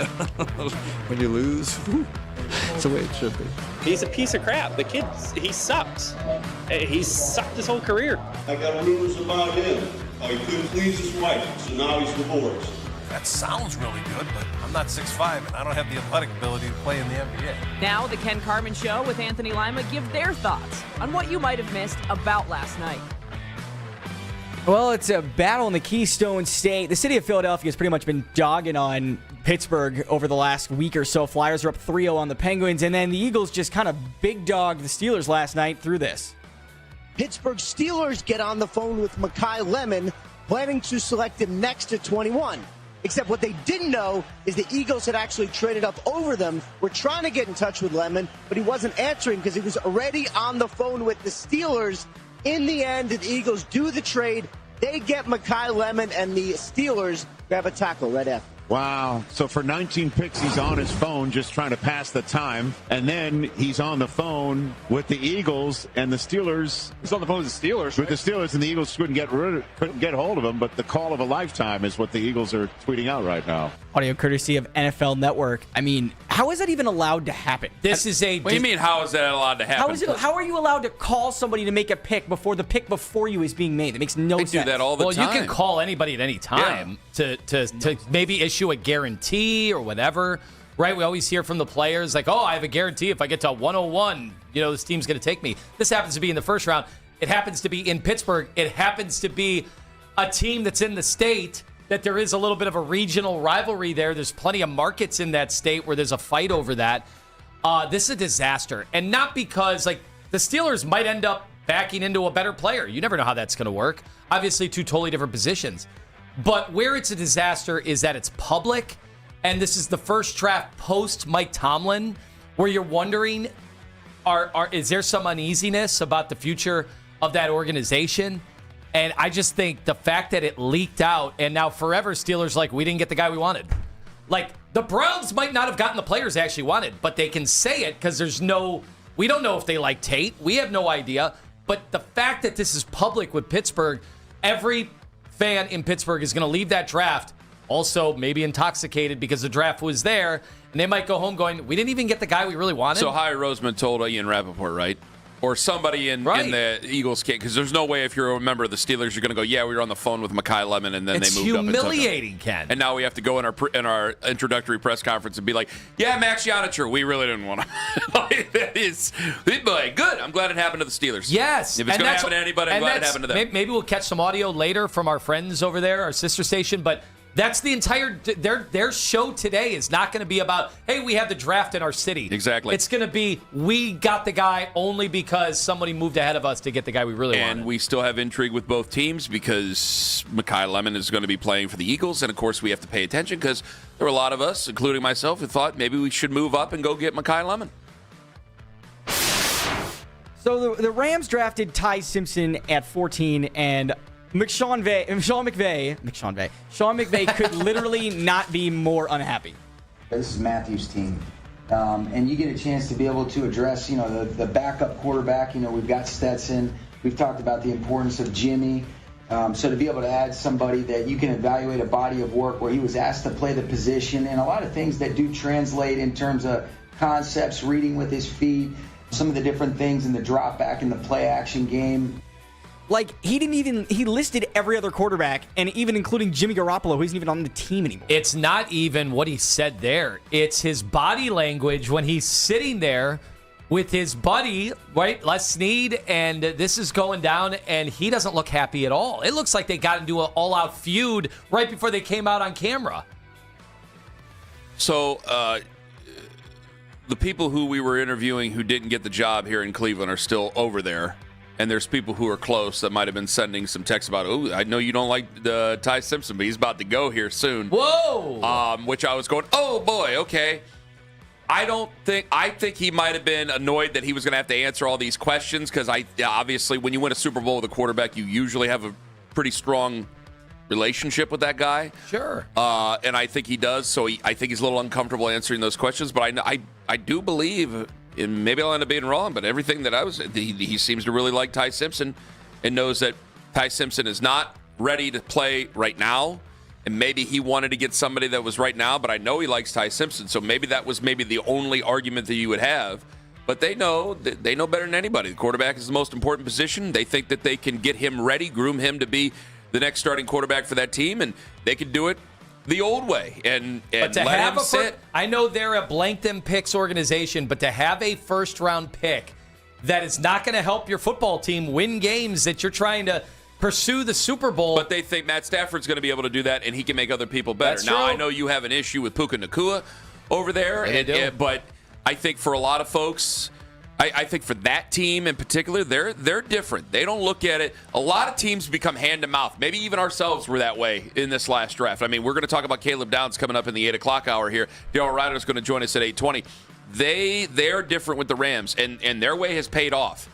And it was a big risk because I think a lot of teams try to do it the Rams way, and those guys end up getting fired when they try to do it the Rams way. Well, remember, guys, Sean McVay has yet to actually speak to Ty Simpson, before he was drafted. But the Chiefs drafted Mansour Delane at 6 after trading up with the Browns for a 3rd and a 5th. The Browns fleeced the Chiefs here. The Chiefs made one of the worst picks of the draft. I mean, everybody was so furious. The Browns did what they needed to do. They needed to trade back. I love how John was so positive, and then he saw me lean back like, oh, they got fleeced, and you started getting shaky. What are you talking about? They didn't get fleeced. Yeah, they got fleeced. If you think they made a bad pick on Mansour Delane, then fine, but they didn't get fleeced. They gave up less value that you usually would get courtesy of the draft chart. I think any trade back when you trade up for a guy like that is fleecing. When you usually give up a second-round pick to move up from 9 to 6? 3 spots. Yeah, we can get the charts draft. out. I got to find it, but we can get the charts out here. It's an arms race. Yeah, John. I think they got fleeced. Okay. I think they got fleeced. I don't think they fleeced John has a anybody. different chart. I think the Browns got the best value that they Technically, could get. Owen, with the guy they got at number 9, it's a short arms race.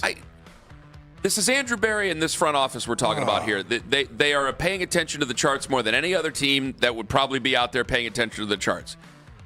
You don't think they got the best value numerically with the value? Do you want me, Kenny, to do another chart? I can work on another chart for the show. No, that was a dark time in the history of this show with you working on them damn charts, that AI chart. You were like a boomer on Facebook with My that AI stuff. slop charts? Somebody else making AI slop around here I didn't like yesterday, but it's a different conversation. Oh.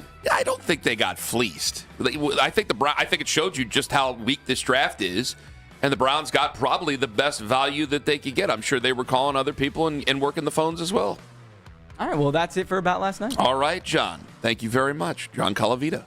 You did a good job this morning, by the way. I listened to you on the way in. I think it sounded great. I wanted to call, but I'm like, you know what? I don't want to break up his rhythm. I hated it. You mispronounced my last name, and I think it sucked, and I hope he never hosts it. I'm still John Tortellini in your phone, Owen. Yeah, and you always As will well be. you should be. Keep it up, brother, and you might not even have that soon. Messing up his last name ain't going to change that anytime soon now, is it? Now, do you like Tortellini better or Ace and Gary better? I think Ace and Gary is funnier. I appreciate the comedy. Daryl Ruiter joins us at 8:20. Coming in hot is at 9:45, not at 7:54. Coming in hot at 9:45 this morning. Please keep your comments within the boundaries of good taste. Until then, put the safety on. Coming up in 5 minutes, some Browns fans are wondering, you wanted the best overall player. Why didn't you take the best overall player? In a Browns fan's eyes, and the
take the necessary steps to work together and to give them what I told them I'd give them, which is the best version of me. And that's what we're going to do. And that's going to start, that has started, that'll continue this weekend, and it'll continue for however long it takes for me to give them and to complete that promise of giving them the best version of me possible. I am, when I have that, I know I'm a real putz at times when I hear that audio. Actually, Diana Rossini got rid of her Twitter account last night, and I started feeling bad. Oh, she did she? Yeah, I was like, oh man, this is rough. And somebody who was not an on-air person goes, "What are you talking about?" I go, I feel bad. And they go, "Hey, this wasn't like a one-off. Apparently, this has been a 6-year thing." I go, 384 off. I go, you know what? Yeah, you're right. Maybe I shouldn't start feeling bad for things like this. It's just like, golly almighty, this is tawdry, allegedly. This is tawdry and drug out through, but got to tell you, I don't think you're going to if you were just giving somebody a hug and looking at the sunsets and everything, are you going to therapy tomorrow? I don't think so. So, yeah, it was that was bizarre yesterday. No, my wife would have ended me already, so there would have been no chance to go to rehab. I would not have been around anymore.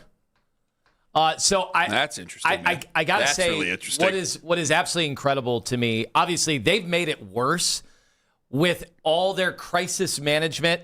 Everybody is assuming the same thing. Your crisis management has not worked. You know how I know it's not effective? Because you can't find one person that doesn't think that they had a torrid affair for the last 8 years, at least. So you could say speculation. You could say any of that stuff. The reality is they can't change the minds of people now. They've been unable to do that, and it's only gotten worse. And yesterday, there seemed like a new picture came out every hour on the hour. And I joked, I said, well, Josh McDaniels going to get another shot to be a head coach again. Mm-hmm. And people were like, they won't care about this. They won't fire him over this. And then he said, I'm going to have a press conference. And all of a sudden, the internet started going, is there a chance that he is going to resign or step away? I didn't think and so. And that did not happen yesterday. I didn't think he was. I didn't think he was going to do that. Nathan Zegura going to join us at 9:00 today, by the way.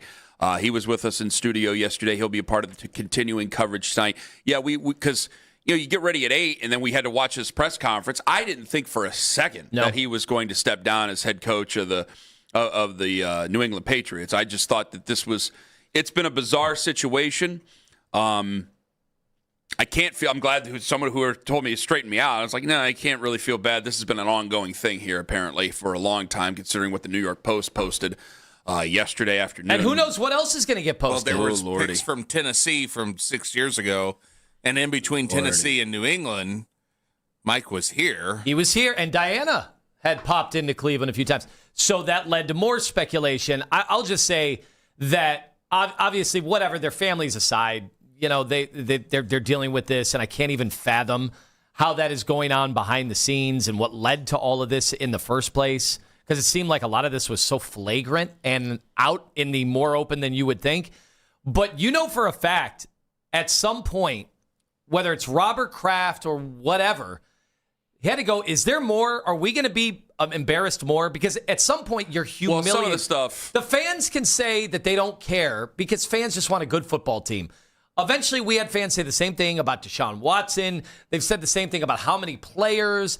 But this is a coach who just went to the Super Bowl, and it does seem like he might have not outright lied with any of the statements that came out. Mm-hmm. But what did he say to Robert Kraft when he was questioned? Because the only thing Robert Kraft cares about is, are you going to put me in a position where I have to relieve you? Like, just tell me this is over. Tell me there's not going to be a video at some point. Tell me this is not going to get more embarrassing to the organization. All right, I'm just going to look at this as a fan right now. I'm going to ask you as a fan. Leave families out of this, the allegations, everything. Did we dodge a bullet?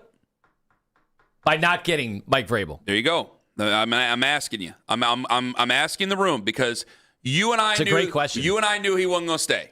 Okay? Now, right. I know he had told somebody, like, well, they didn't ask. You and I believed, and Were you with us that he wasn't going to stay, or were you on the fence? Okay, so the official show stance, we didn't think he was going to. Yeah. If they would have let go of Kevin after 3-14, he wasn't going to be our head coach. So say how everybody thought it could have been. How many more games would they have won last year with Vrabel? Oh, I think he would have been more of a difference maker. Okay, so they only won 5 last year. Would they have been a playoff team last year with Vrabel? No, probably not. But you would have seen a better coach football team. If they weren't a playoff team, then we would be wondering, whether or not. Yeah, and I agree with you. He's a better football coach, certainly. If we're just talking football coaches. But I again, let me ask you: do we dodge a bullet because? It's one thing when it's the Patriots. The Patriots have been a pretty success, with the exception of a couple years, have been an extremely successful franchise for 20-plus years. We have not been. And if we were head coach of the Browns, I think a lot of people would be going, same old sorry-ass Browns in so many ways. And this, with New England, he's only as bad as his next game's coming up. So if they start off 4-0, nothing. Yeah, you're right. Honestly. You would have heard all about such a Browns thing for this to happen, and the answer that everyone here would have given is that, well, this was happening way before, but nobody nationally would have painted that Tennessee picture in there. He would have got killed because he's got the Browns helmet on his lapel. Usually we try to act like we're deeper about this. We're just being honest with one another here. Most things about professional sports are extremely superficial. We just choose when we want to be deeper about these things. And a lot of us are choosing to be deeper about it. But if he was another head coach, like I said, if he were the head coach of the Jets, I wonder if the Jets are looking for a head coach while they're conducting a draft right now. If he were the head coach of the Cardinals last year, while they did switch out head coaches, would they be looking for a new head coach with the draft?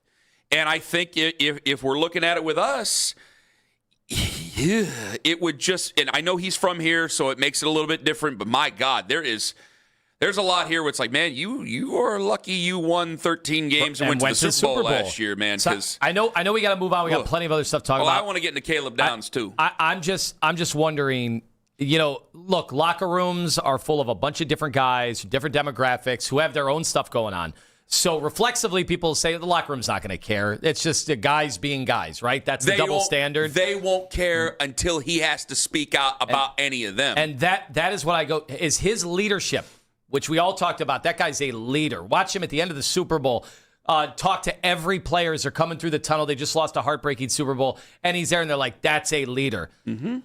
Is that leadership compromised by him either outright lying to the team at some point, that won't be challenged, being dragged through the mud and humiliated the way that this has gone down? That won't be challenged until there is somebody steps out of line, somebody says something that maybe they shouldn't on that team. That it's going to be brought up. And then again, if they start off, I said, if they start off 4-0, no one's going to mention a thing. If they start off 0-4, it's all anybody's going to talk about. All anybody's going to talk about, especially with a team as talented as they are. Daryl Ruiter going to join us at 8:20. Nathan Zegura at 9 o'clock. Your chance to win an autographed Evan Mobley jersey at 9 o'clock as well.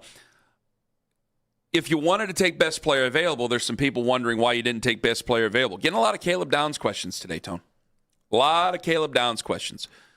Caleb Downs was there at number 9. You traded down. You went there at number 9. And it seemed to be over 48 hours before the draft. From Tuesday on, it seemed that they were pretty taking a tackle. And McShay had came out, and I know we had McShay on a couple of times before the draft, but McShay had came out and said, listen, it's offensive tackle or they're trading down, and even if they trade down, they're still taking an offensive tackle. Did we get a little bit of tunnel vision here? Because you're going to be paying attention to a lot of these guys, seeing whether or not they can become great players for their other teams. Like we brought up KC Concepcion. There was a possibility to move up and maybe get Mekhi Lemon, but you didn't do it. We're going to be watching Lemon like a hawk. Are people going to be watching Caleb Downs saying he did that for the team he was drafted by the Dallas Cowboys, who have built on defense like crazy? Now, they have a quarterback that they trust. Could we be looking at that depending on Spencer Fano? I think it's a little overblown personally because I'm thinking if Spencer Fano does perfectly fine, you ain't got to worry about any of that stuff. Caleb Downs is a really, really, really good player. I'm not trying to dump on Caleb Downs here. I can't fit them all in one draft. I can go get another safety at another time. Again, safety, not the premium position. And it's not as important as an offensive tackle. Offensive line is exponentially more. It's why somebody like Downs, who's considered the best player in the draft, can fall all the way down to number 11, right? Or number 12. That's why that can even happen to begin with. So if it comes down to need and BPA, it's just our offense. You got to mix it in. Best player available seems to be a 100% belief until you look at just how bad this offense was. And you guys can disagree. I'm telling you guys right now, they believe if they can get another touchdown a game, they believe this is a playoff team. And they believe Spencer Fano and Casey Concepcion is going to help them. They believe that, and it is. I think everybody believes this is one of the best defensive units over the last 4 years that anybody has seen. This is a tremendous defense. But I think there's people in that building, they look at the Denver Broncos and they go, their quarterback play wasn't that great last year. Their offense wasn't overwhelmingly great last year. That defense pretty damn good. And they averaged, I think, a bit more than a touchdown than you this last season, and they were the number 1 seed in the AFC. So if they're able to, and I know that's like, hey, you can wish in one hand and you know what in the other. They feel if they can get some protection, they could get another touchdown. And you don't have to go out there and win 13-6 like you did against Pittsburgh at the end of the year. That you can go out there, and if you can score, you're not going to put up 30 points a game in 1 year. It's just not going to happen unless Deshaun Watson goes back to form that what he did 6 years ago, or Shedeur Sanders just takes flight. Would love it, but we got to be realistic here. But they realistically believe that they can get another touchdown in per game, and that could be the difference between being really, really mad like people have been here over the last couple of years and calling them for playoff tickets. It's a terrible quote, I know, but that's kind of where they're at right now. Well, and I think taking offensive line where they didn't take one of the projects. They took somebody whose floor I think is a little higher. So I think there is built internally a safeguard against bust potential. I think that is important. Now, maybe you could question the ceiling. Sometimes you just need, as the great Ken Carman would say, good football players. And they traded down and got even more value and took that good football player. 216-474-0092. I want to ask Daryl Ruiter this question. I want to ask Nathan Zegura this question at 9 o'clock. Also, what does Daryl think we're going to do today? Got 3 picks. Ken Carman, Anthony Lima. Take us with you to work on that absolutely free Odyssey app and go to KNKHeatingandCooling.com, my friends. K&K.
control of their series as well after beating the Nuggets 113-96. Headline Sports News every 20 minutes on The Fan from the University Hospital Sports Desk.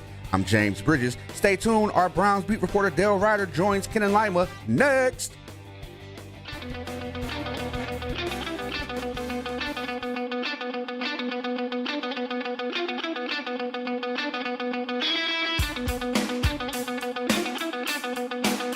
Zegura, 9 o'clock. Right now, we welcome in the ever so dangerous one. The ever so dangerous one, Daryl Ruiter, brought to you by Jive & Jewelers, Cleveland's premier jewelry store. Hi, Daryl.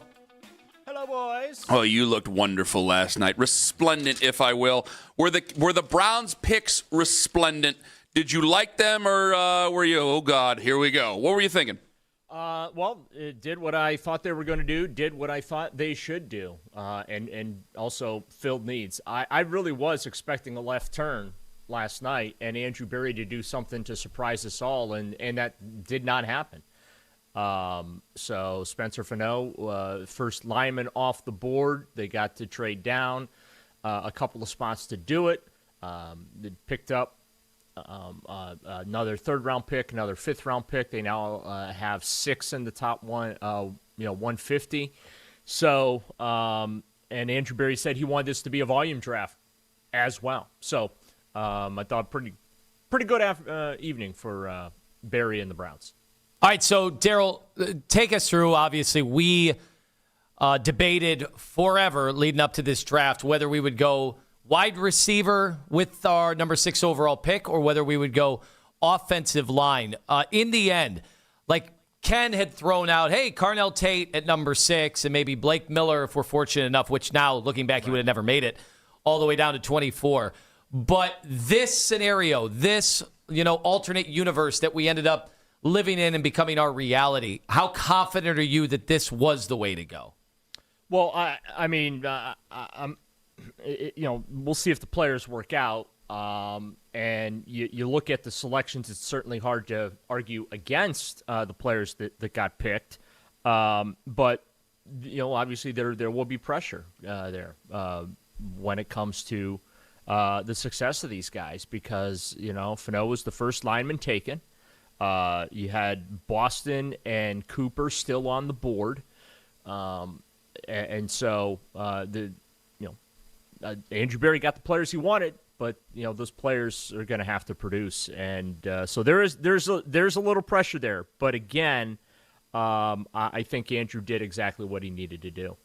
Daryl Ruiter joining us here on the show. Daryl, I'm kind of getting ripped because I like their character, and I'm getting some eye rolls. Like I think Spencer Fano is a high character guy. I think Casey Concepcion is a really high character guy. Right. I think, and the reason I care so much is because this draft is kind of seen as weak compared to a lot of other drafts. Like if there was a guy that might have been, well, he's a me player, but he's just undeniable. It's like, okay, let's have this conversation. I'm not trying to be Kevin Costner in draft day, but I think it matters when the draft isn't that great. Like we're still at the bottom. We still have to put talent on the field, obviously, but I need guys who are willing to work and not going to just sit there and go, well, I got drafted by the Browns, woe is me. And I'm getting bothered by the comparisons to Corey Coleman, who was a woe is me guy, and Jed Wills, who was absolutely a woe is me guy, to the point where I had to actually apologize to you, if you remember, about his work ethic years ago. You remember that? Yeah. No, I agree with you. I think that,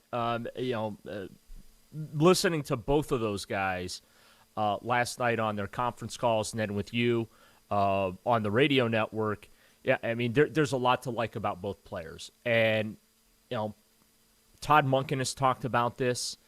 It's something that I've actually criticized the Browns for over the years, in not bringing in guys with high character that love the game, that want to play the game. I felt like Andrew Berry has fallen woefully short in identifying that particular trait.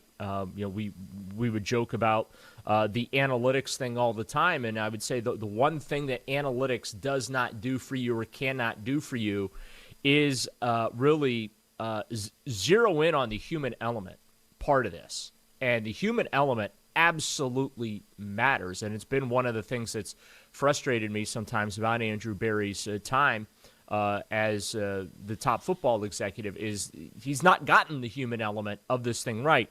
And it just long way to go here, but just everything you hear about both of these guys and the first impression they make, it feels like Andrew Berry got that part right last night. Daryl Ruiter with us right now, breaking down what we saw. So they could have taken Caleb Downs, and many people have said, many of the pundits had said, that he was the best player in this draft. And that wasn't a new thing. That wasn't like a late riser thing. That had been something we had been hearing, basically since day one of the college football season. And you trade down, you get more value, and he is right there. Yeah. You can take Caleb Downs, arguably the best player in the draft, and they didn't. Does that bother you at all? A little bit, because I can't be hypocritical. I did say that if Caleb Downs was there, I would turn the card in, and obviously the Browns did not. But it's also hard to argue against what Andrew Berry did last night. I think what he did was very intelligent. Again, filled two needs, and it was a chalk draft. This was a very rare Browns draft where everything went exactly how I think a lot of us expected to. They traded down. They took the most versatile offensive lineman, even though Andrew Berry said late last night, he's going to be the left tackle. That's where they're going to put him. But they did take the most versatile offensive lineman available in the draft in Fano. And then Casey Concepcion, they feel that he is an explosive playmaker with the ball in his hands. And they're not all, folks are pointing to the I think it was a 10% drop metric or whatever at Texas A&M. And, Andrew Berry said, hey, I think everyone except for Larry Fitzgerald has drops as a wide receiver, and that's not something that they're worried about. Steve Smith actually put out a video on X. I reposted it because I thought it was really good, talking about the drops with Concepcion and whatnot. So, again, I thought last night was a very good night for Andrew Berry. Would I have taken Caleb Downs? Sure. But, Berry did do what everyone expected him to do, and that is offensive line, wide receiver. And he was right in picking offensive line first, because we did have that run on those linemen. He would not have gotten one of the top linemen at 24. I think you're right about that. Daryl Ruiter joining us here on the show. Caleb Downs, anything like that, I said, you could take best overall, but and people, we said this right after the season. The reason Kevin got let go, they just thought the offense was that terrible.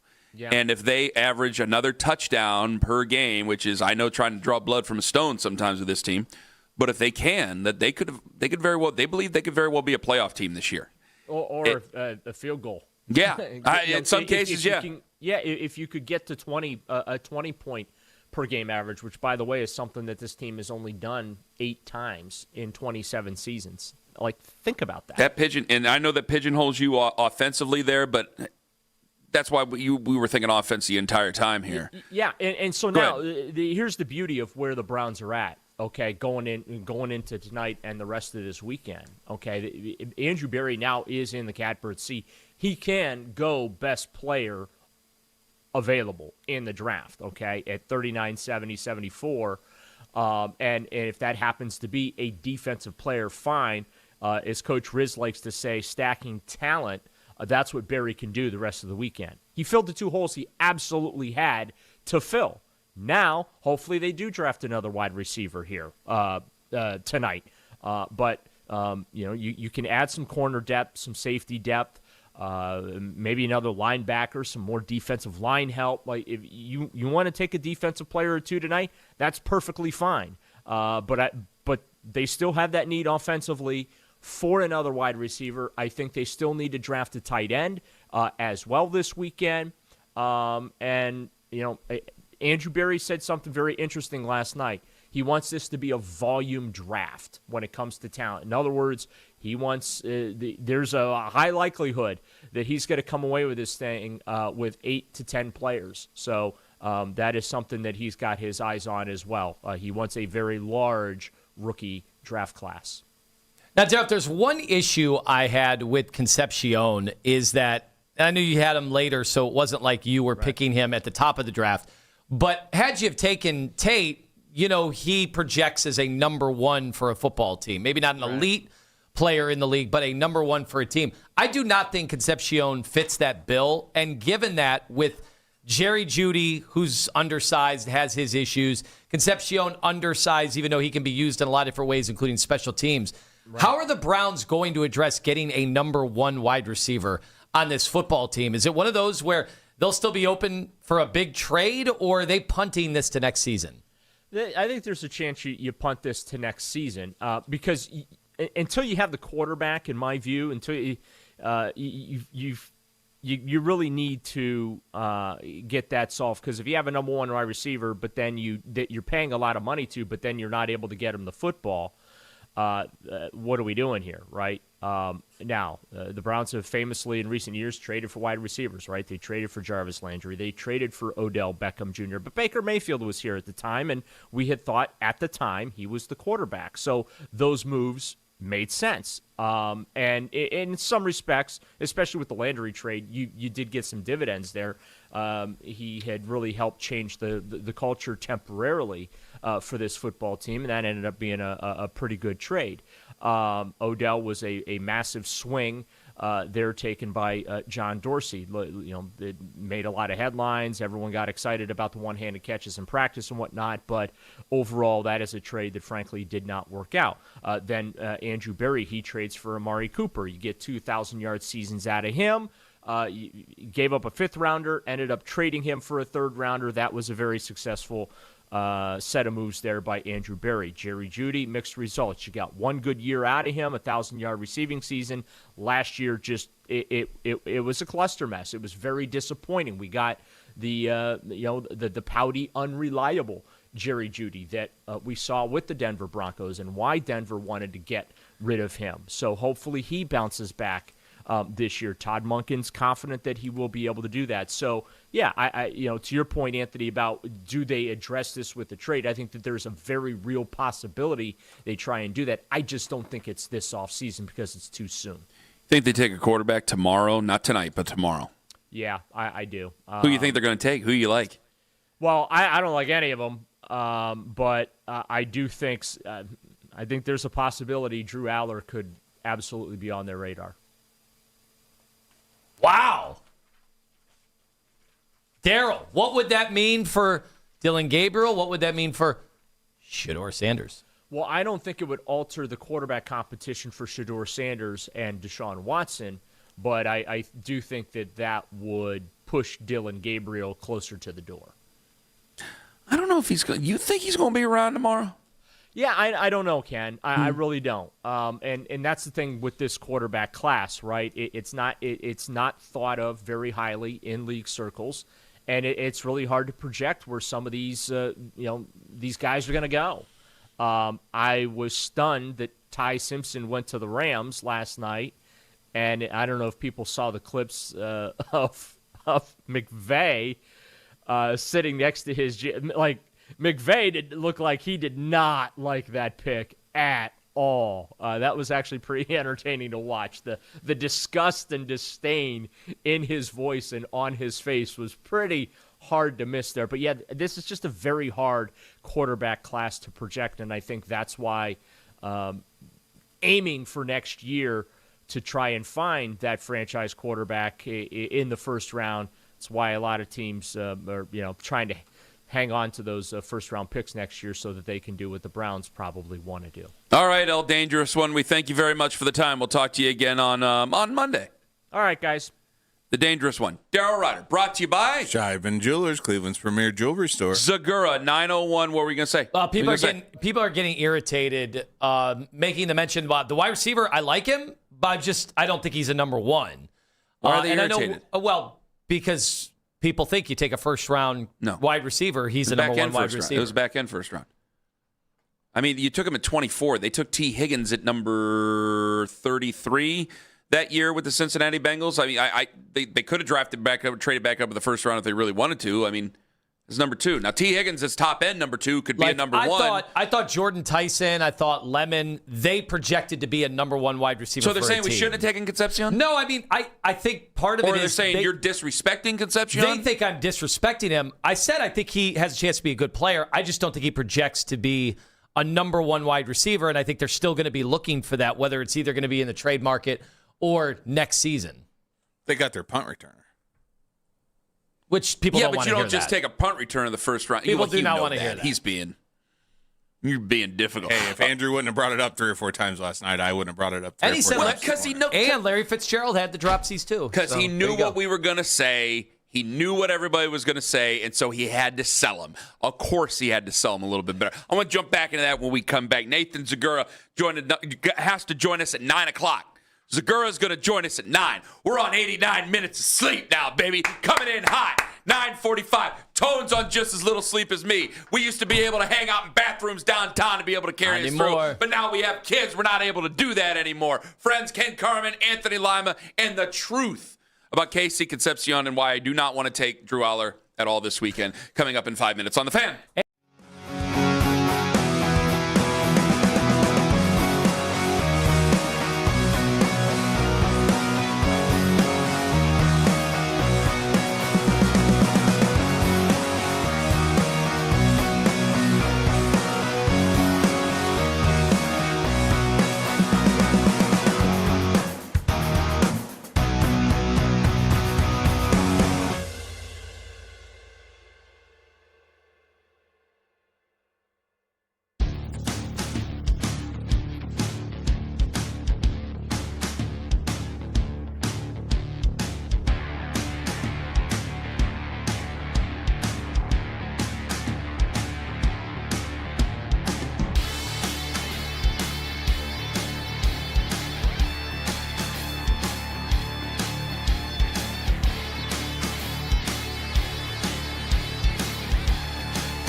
thefan.com.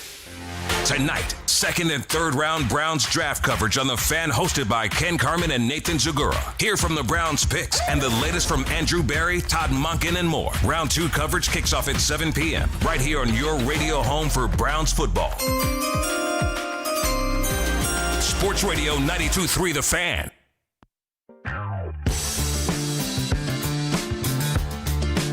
Zegura 901. Talk to him about these picks. Also, what's to come tonight and tomorrow for your Cleveland Browns. Asked Daryl whether or not the Browns would take a quarterback probably tomorrow. I don't think they're going to take one tonight. I'd be surprised. I think they might take one tomorrow. I don't think that Drew Aller is going to be there. I think that I'm guessing, wouldn't you think maybe Garrett Nussmeier comes off the board tonight and Drew Aller comes off the board tonight? Yes? Really? Is he projected to go? I think they're 1 and 2 in the odds. Not that the odds matter that much when it comes to this stuff, but I would say third round. I mean, now one's considerably larger than the other one. I mean, Garrett Nussmeier's like 6 feet tall. Drew Aller's 6'5". He's a big boy. Ty Simpson going in round 1 doesn't change anything for those guys, right? I'm sorry? Ty Simpson being a first-round pick. It doesn't change what other teams see, right? Oh, I wanted to ask you while you're on that. I was surprised. But he was taken by the team that it does not intend to start him this year. Yeah. Garrett Nussmeier's listed as 6'2". Okay, if Dante Moore would have been in this draft, where would he have gone? He would have been gone, Probably right? top 5, right? Top 5. Why wouldn't he have been top 5? I don't know. I don't think he would have went number 6? I don't know. Wow. Now don't go telling some of the people in my mentions because if Dante Moore would have been available, a lot of the draft conversation in the lead up would have been a lot more explosive than it was. That would have made that Jets pick a lot more valuable. Don't tell people in my mentions that they would have taken Dante Moore because the people who usually go after Tone over certain quarterbacks are coming after me because I'm like, yeah, I am worried about drops. Who wouldn't be worried about drops when it comes to KC Concepcion? Yeah. And they're like, well, we got our quarterback a wide receiver. And I'm going, according to a lot of people, they got another quarterback a wide receiver for this football team. Andrew Berry's not worried about drops either. Every receiver besides maybe Larry Fitzgerald has a couple drops. KC, he's been a dynamic producer at NC State, Texas A&M. He's electric with the ball in his hands, and we're looking forward to having him. Yeah, just make sure you get the ball in his hands. Get that ball in there. And that's all you got to worry about. Get it in. But if you're a punt returner, and he's been a good punt returner, I mean, you're used to people coming to. I think it's a terrifying position to play.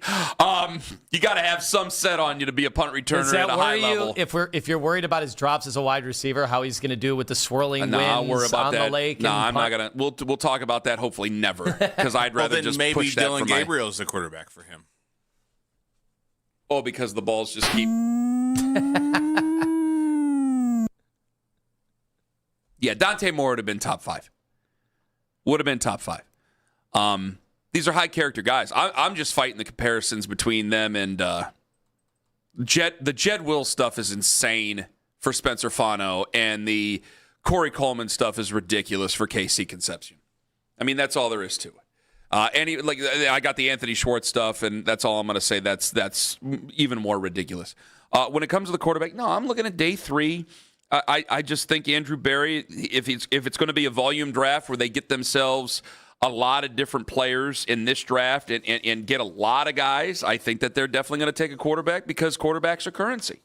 And again, so I think some people who are usually yelling at you about QBs are going to be mad in general because it adds another name to the list. But I don't think that they have anything to worry about because I think that Dylan Gabriel's on his way out. I think you're getting what you can back in return for Dylan Gabriel. Well, it's funny. Last year, we had a quarterback competition involving a third-round pick, and the results by the end of the year were you had some of the worst quarterback play in the NFL. If you took somebody in the third round this year, does he automatically get to compete for the starting job? If they By took that same logic, if they took Luke Altmaier, who I'm willing to take a flyer on, no, Luke Altmaier does not get a chance to compete for the starting job. I don't want to go after Drew Aller. I think going from one fishbowl to another one, as I've said many times on this show, I think is a terrible, terrible idea for him. I want him to go to a place where he can. I wish he could go to a Rams where he could sit there and everything's calm, man. You're going to be just fine. Let's calm down. Let's learn. You're not with a guy anymore who wants to call plays so he gets likes and retweets on social media. You're not going to have a big-time fan base bearing down on you. It's the NFL, so you're always going to be paid attention to, but this is a very strong fan base that's going to be paying very close attention to you because you're from here. I don't think it's to go from one place where all eyes are on you to have all eyes on you again because you're from here. I don't think that's good for his process. So I wish Drew Aller well. Loved him in high school. Good family, everything. But this is not the place. And I imagine they might agree, but I can't guarantee any of that. But I think that he might be a pick tonight. Drew Aller might end up being. Todd Monkin, you guys might think this is crazy. Todd Monkin doesn't think it's crazy. I said the reason they went offense, and some people said Caleb Downs, the reason they went offense, they think they can get there and get much better here very, very soon. Here's Todd Monkin with us last night on the Draft Show. There's no reason we can't ascend from where, and this is what I've said before, like at 19, we were close. Coaching-wise, we didn't get it done, me included. And we were on our way to having the right personnel. We really were. Oh, yeah. We just didn't, and I think we're certainly at the front part of getting ourselves out of it with the pieces that you continue to try and build with your roster through the draft. And if you get the right guys, that you set the floor high, that gives you a chance to compete every week. If you can get one more touchdown, and I know how I am, you get one more touchdown a game, which is much easier said on a radio show at 8:51 in the morning than it is done in real life. Yeah, you could be you could look like a much better football team. And you could be taken much more seriously. I think the guy who has the most pressure on him isn't Todd Monkin, though. I think the guy who has the most pressure on him, I'd put more pressure on him than I would even Stephen Vogt, maybe not Kenny Atkinson, but I would Stephen Vogt, because Stephen Vogt's, if the bottom were to fall out on the Guardians, he'd still be fine. Not that the bottom is going to fall out. I think the most pressure on him is George Warhop with this offensive line. You got to protect Shedeur, you got to protect Deshaun Watson, you got to protect whatever quarterback's back there. You got to get this offense going. Because we can all go, oh, come on, Todd, Kenny, come on, guys. They believe they're closer than we all think. That's why they only got rid of one person. They didn't get rid of all of them. They think that they're closer. They think that this offense was missing something. They think this offense needed an influx of idea, a better idea, a clearer vision, and that's why they went after Todd Monkin. So they believe they're closer. Like this whole conversation, like the whole Miles thing, yeah, maybe the Miles thing will come to fruition in June, and it will just shoot all these ideas right there in the middle of the road. But their goal is to not move on from Miles as much as everybody's saying, why aren't they moving on from Miles? They're a bad football team. They think they're closer. I don't think that they think they could be the Denver Broncos from last year, going to the number one, having great defense, having a so-so offense, and becoming the number one seed in the AFC. But damn it, that name has been thrown around. They think that they can be a contending or a competitive football team that vies for the playoffs if they just get that offense on track. They think that defense is fine. Don't shoot the messenger, guys. I know how I am. Yeah, and I'm sure I will be this way coming up in September. But it might have more to do with that. They think the offensive line taking a step forward is going to result in them being a much better offense. I don't know. They're hopeful, obviously, that I think Deshaun or Shedeur can take a step forward from where they've been. But I think they think it's more dependent on the offensive line play than anything else. 216-474-0092.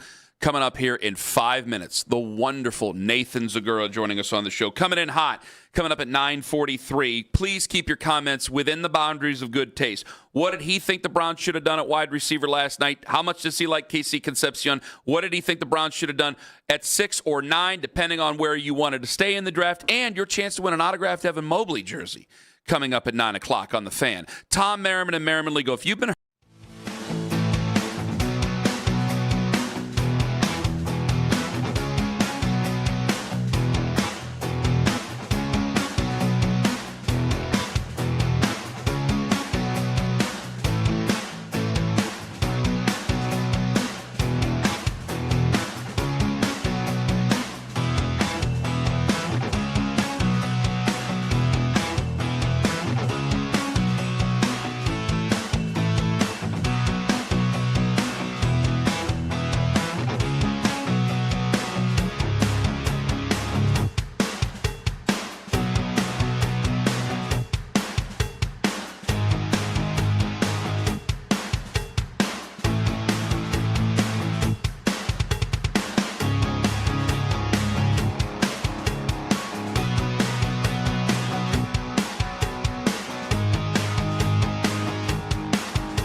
respective series, and the Milwaukee Bucks are planning to hire former Grizzlies head coach Taylor Jenkins. Headline sports news every 20 minutes on The Fan. From the University Hospital Sports Desk, I'm James Bridges. Stay tuned. Nathan Zegura joins the show next.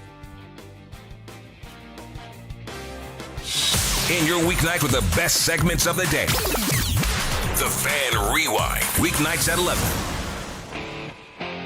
Folks, you can win an autographed Evan Mobley jersey, courtesy of our friends at Window Nation, where you can save up to 50% off new windows. Plus, get them 0% interest financing for 5 years. Sale ends soon. Visit windownation.com right now. Enter the word ELBOW, E-L-B-O-W, ELBOW. By the end of this hour at 923thefan.com to get registered to win. That's ELBOW. Like I wish Evan would have used his elbow last night.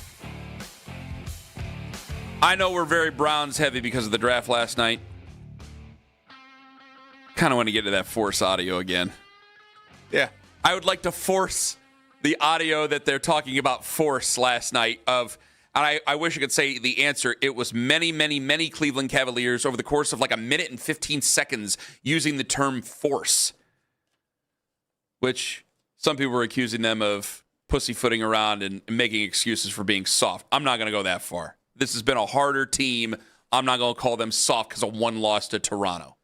Yeah, but if I see a lot of that same stuff naturally on Sunday, we still don't have the tip time yet, but if I see a lot of that same stuff with I understand. Evan getting pushed around, Jared Allen not being a big deterrent at the rim, and Donovan Mitchell looking passive, because I think that led to James having to look like James from 6 years ago. Well, that James is not going to help you make a deep run. 1 p.m. on Sunday. 1 p.m. Sunday. 1 p.m. on Sunday is when your Cleveland Cavaliers will take on the Toronto Raptors in Toronto. Again, that word is ELBOW. E-L-B-O-W, ELBOW. Enter it by the end of this hour for a chance to win an autographed Evan Mobley jersey, 923thefan.com. Let's go to the Make It Right Call Kyle Wright hotline. Welcome in Nathan Zegura, Browns Cuddle analyst on the radio. He joins us right now. Nathan, good morning to you. Good morning, Monfrere. Great to be with you again. Just a few hours after we parted after midnight last night. It was. We were together all night last night, my friend, and we'll be together all night tonight for night two coverage of the 2026 NFL Draft, your flagship home for Cleveland Browns football. 92.3 The Fan. You, me, Gerard, and Andrew Siciliano, the voice of your Browns, going to be taking you through rounds 2 and 3 later on tonight. Let's go over the picks in round 1. First off, Spencer Fano. Nathan, you and I have been doing this together a long time. One of our favorite interviews that we've ever had. He became emotional when we told him that, or you mentioned that he's going to be working with Joe Thomas. He is overjoyed to be working with the Hoff. Oh, man, yeah. He literally kind of got choked up and teary on the phone with us. We kind of talked about yesterday leading up to the draft and leading up to the Browns pick that, kind of the vibe was that they were going to trade back and they were going to go with the offensive lineman first. And I think it's fantastic that Carnell Tate was off the board already, so there's going to be no discussion of, they could have had Carnell Tate. He was gone. Tennessee Titans took him. That's a non-story. So they're going to move back, get their offensive lineman. Obviously, they got the pick of offensive lineman. They got their top guy on their board in Spencer Fano. I tweeted they quote tweeted me on that when I said it on the show last night. Somebody's like, "Oh, do you know that?" Well, because he was the first offensive lineman taken. That's how I know he was their favorite offensive lineman. And then you look at the fact that the run on offensive linemen actually was much more wild than the run on wide receivers. So they were still able to get a receiver the Browns wanted. There were 4 receivers that the Browns wanted in the first round. They were able to get their guy in Casey Concepcion later on. So Spencer Fano, though, we heard Todd tell us as he spent a gracious amount of time with us and so honest, and it was great to get to chat with him yesterday. But they see him as the left tackle, not concerned about the arm length. It's just a hair under 33 inches, but, he's got the feet, he's got the athleticism, he's got the toughness, he's got the character. They believe that he's a foundational piece, and I think that's what everybody wanted out of that first pick for the Cleveland Browns. Time will tell if that's what it becomes, but that's what everybody wanted. The Browns feel like they got a guy, and heck, Monk said to us, and this guy could be a left tackle, he could be a right tackle, he could be a guard, he could be a center. And we think he can do anything. He's that talented, that infectious, that competitive. And so they're very happy to get Spencer Fano, who, a lot of people thought was the best offensive lineman in this draft. The question was just, at least in the media, was he a tackle? Well, the Browns clearly feel that he is a tackle and he will be the left tackle. I love the fact they also extracted even more value moving down. And I know some people looked at the old trade charts and said they didn't get enough value. It's like the fact that they got anything at all and still was able to get the same dude they wanted all along. I think that's asset management. That's exactly what I think Andrew Berry is really, really good at. Now, the question is, did he pick a really good player? I noticed those RAS scores, and this gets a little into the weeds, were very high on him. I saw something to the effect like... Great athlete. With 34 out of like 1,000 plus guys, at that position. But the arms is the one thing everyone's going to bring up. Tell us why that may not make a difference here. Well, as Andrew Berry said to us, and I've talked with the Hoff about these things, it's arm length is more important on a guy that is not as mobile. And because you need to have the reach because your body isn't able to get into the right positions as easily.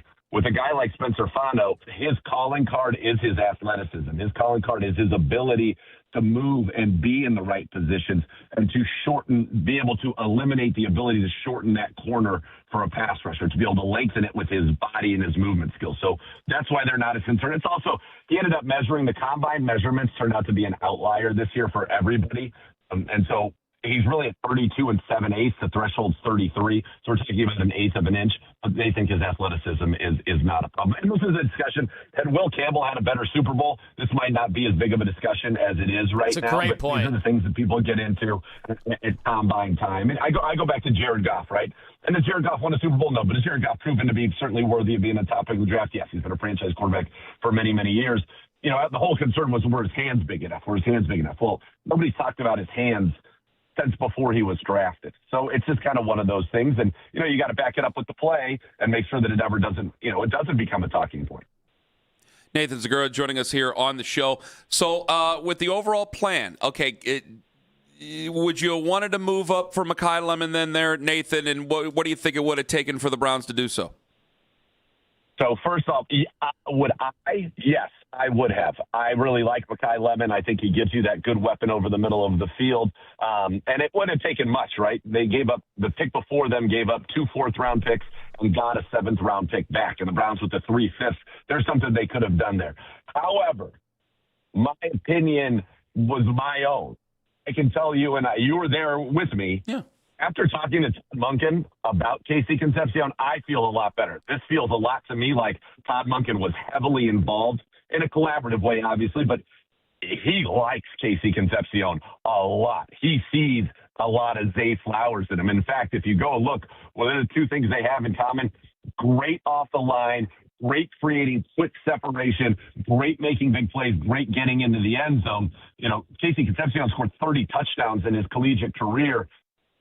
That's as many as Darnell Tate and Mekhi Lemon combined. So he knows how to take it to the house. His drop rate actually lower than Zay Flowers in college. And I think everybody on the Browns will be thrilled if they get a player who's similar to Zay Flowers. So the fact that Todd Monkin has a vision for him, he sees that he will be an outside player, obviously can line up in the slot as well as we saw in his time at Texas A&M. But that gave me a little bit more comfort. His drop rate in college is actually not that far out of line with a lot of very successful receivers in the National Football League. So that makes me happy. And the fact that, Todd Monkin really was excited about it, that Todd Monkin said, listen, we knew that by the way the board was falling, Lemon or Concepcion was going to get to us, and we liked both of them a great deal, and you're going to be able to get the guy. And I just like how excited he was about Casey Concepcion. That gave me Todd Monkin has been great with receivers everywhere he's gone. He takes Zay Flowers to be the first Pro Bowl receiver in the history of the Baltimore Ravens franchise. So I like that. And the other thing that I like, and so many people are like, oh, well, they drafted a punt returner in the first round. That's a bonus. Happens to be first-team All-SEC as a receiver, first-team All-SEC as a punt returner, took 2 to the house last year. We've been desperate to get somebody at a return there. But had Casey Concepcion not been a returner at all, had that not factored into his evaluation whatsoever, he still would have been the Browns' pick at number 24. So I think people can take a little bit of comfort in that. And we got to get it right. Browns have not drafted first-round receivers often. In fact, since the team's come back, it's just Braylon Edwards and Corey Coleman. So hopefully Casey Concepcion is a guy for the first time in a decade. We get a first-round receiver. We're in that arms race. And I'll tell you what, you could tell that they think he could be the top pass-catching target on this team quickly if things go well. So you do see him as a potential, because this was the big debate yesterday. And look, same thing, Zay Flowers, they have been debating forever, and he had a breakout year this year about whether he could be a number one wide receiver. You're confident that you think he does fit the bill despite the size limitations and all of that. You think he could be wide receiver one? Todd Monkin's confident in it, and he knows a heck of a lot more about offensive football and wide receivers than I do, so that gives me confidence. Do you think this was, when I listen, I've been on the radio, my thoughts on the wide receivers have been out there for a long time. I was a big Carnell Tate guy. I liked Jordan Tyson. I liked Lemon. Concepcion, when you see those drops and you think about the history with the Cleveland Browns and receivers, struggling to catch the ball, that immediately is a red flag. Now, everybody is different, and another thing that gave me a little bit of comfort on that is, I watched the tape Steve Smith put out about Casey Concepcion, and I've listened to some of the other, real tape junkies about him. Those are more concentration drops. So what I mean by that is him, it wasn't necessarily a technique thing. He's not a body catcher. He does use his hands, which is good. That sometimes he's trying to take it to the house every time. And so his eyes can get a little distracted as he's trying to get upfield too fast. He's trying to make plays. And I think if you got a guy who can put the ball in the end zone, you can live with some of those things. I think it's something they're going to really work to coach him out of it. Todd Monkin talked about that, but that's better than it being him a body catcher who struggles, with that, because that's just a technique issue that will be very hard to change this late in your career. He is a hands catcher. It's some concentration stuff. So hopefully that manifests itself. But Todd is very excited about what he can do, because he said, look, when you got guys that can get open and can get open quickly and then make plays with the ball in their hands, those are quarterbacks' best friends. Nathan, obviously they have more ammo, and I still think they need a wide receiver with size. I know Chris Bell is around. There's other guys they could take. Do you think the potential is there even at number 39, or do you think now you got to start to peruse some other positions? Listen, you're talking to me. I'm weapons. So Denzel Boston's still on the board. Malachi Fields is a big-bodied receiver. Chris Bell, whom you mentioned. The kid Ted Hurst, I like him a lot. So maybe somewhere round 2, round 3, 39, if they had conviction about a guy, I'm all for it. Let's get this wide receiver room as loaded as we can, because we're trying to compete with a Ravens team with a 2-time MVP at quarterback who can score in bunches, with the Cincinnati Bengals in our division, with the Steelers team that thought they were going to have Mekhi Lemon, and thank goodness they don't, but brought in Michael Pittman alongside DK Metcalf. So this is a little bit of an arms race in our division. So would I be opposed to that? No. But other positions I'm looking at, nickel corner. I think that, if you got a corner that can be a nickel, but also maybe have some outside versatility, that would be great. But getting a nickel corner, I think that's an area on the starting lineup that you could certainly improve. That's nothing against Miles Harden, who I thought played well last year. But we're talking about that's a 6th-round pick, trying to get somebody, with a little 2nd-round pedigree here. I think the safeties, I love the kid from Arizona, love the kid from Toledo. The Browns play 3 safeties. If you can get a safety that can play single high but also come down and be a little bit of a nickel for you, maybe that's another way to skin the cat with the nickel game there, is the Browns play a lot of that big 3 safety, big dime look. I would love one of those 2 safeties. I think you can always add to the edge room, and there's some good edges on the board. I think as the draft progresses, you're going to need an interior offensive lineman. So I would expect that as it goes on. You're going to need a tight end. And there are good options that are dual threats. But the guy that I really like, and I don't think he's going to cost you maybe a pick today, or if he does, it would be later today, is Will Casimir from Ohio State. Big, physical. Think about what Charlie Kohler was for the Ravens, and he played a big role for that team as kind of the big blocking tight end. Ohio State, I think Casimir would be a great pick for the Browns. And then, as you round everything out, is there a potential, maybe not today, but down the road, is there a quarterback that you take a flyer on? That's something to look at. And the other one would be off-ball linebacker. There's a kid who went to my high school out of Monroe Catholic in the Bay Area, Hayward, California, played for TCU, Elam Arms, that I think would be a nice will linebacker. This is a draft where you can find some young linebackers. And if you really think about our linebacker room, Carson Schlesinger's played in the league for 1 year, defensive rookie of the year. Quincy Williams has been a first-team All-Pro. He's a veteran. After that, you have guys who have not played in the NFL at all. So bringing in, I know a rookie wouldn't have either, but bringing in somebody with a little bit of pedigree that you're excited about to buttress that room, I think would certainly be a good idea today as well. You paying attention to the Steelers' introductory press conference, considering they have to have a press conference for a guy that everybody knows they really didn't want? That'll be interesting, but I don't think any introductory press conference or any press conference at all is going to come close to what we witnessed down in Los Angeles yesterday. Oh, I thought you were going to talk about another press conference there for a second. I went, oh gosh, he's taking it there. I didn't really. Okay, it was a little something. It was something out of Sean McVay and everything. I'll give you that. That was pretty wild. He did not seem happy at all. And Sean McVay is, I think, just too authentic of a person. Hasn't he had another one where everybody thought he was all pissed after in a press conference? I thought there was another one that he was like, no, I wasn't Does he mad. not have the power that maybe we all thought he did in terms of the war room? Well, if it's to be believed, and I would imagine Ty Simpson is telling the truth, but Ty Simpson was on Sirius XM. What was it, this morning? Either this morning or last night, and said he had never met Sean McVay, which is, if that's true, that is bananas to take a quarterback 13th overall who's never met your head coach. Especially that one who's one of the most influential dudes in the league running offenses, calling plays, and developing quarterbacks. Yes, I think they had a lot of fun making that Friday recreation, which tip of the cap to the Rams team. That was absolutely incredible, but I don't know if the vibes are quite as good down there. You could cut the tension with a knife in that. I mean, a lot of people who were in the room said it was one of the most awkward experiences they have seen in a press conference of that. And I think if you're Sean McVay, you're saying, we're trying to win Super Bowls right now. We got Matt Stafford coming back. Let's go. And we're going to take a quarterback that, he basically said he's going to compete with Stetson Bennett. I mean, McVay mentioned Stetson Bennett and Jimmy Garoppolo and how important he was to this team, and then said, oh, yeah, and now we got this guy who I guess is going to come compete with them. It was wild. Nathan, did the Cowboys get the best player in the draft?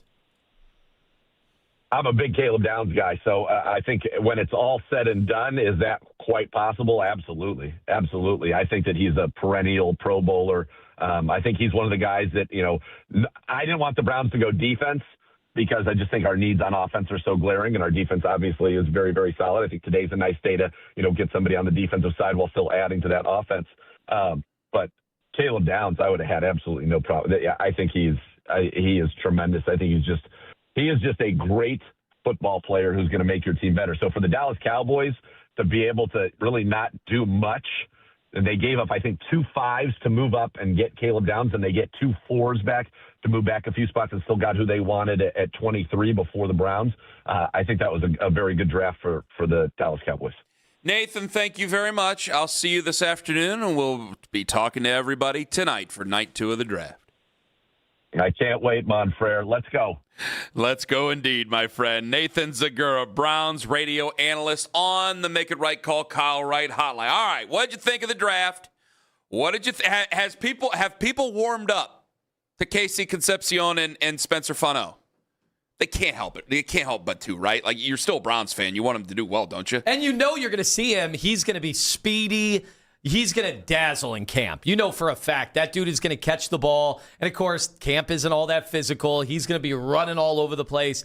And just housing 2 punt returns all year when that has been such a need, a desperate need for us to get something going in special teams, I think people will fall in love with that pretty quickly. Coming in hot, 9:45 on the Fan, and we got to hear a little bit of Spencer Fano becoming emotional that he's going to work with Joe Thomas. You think we're buddies with Joe? Wait until you hear this next on the Fan.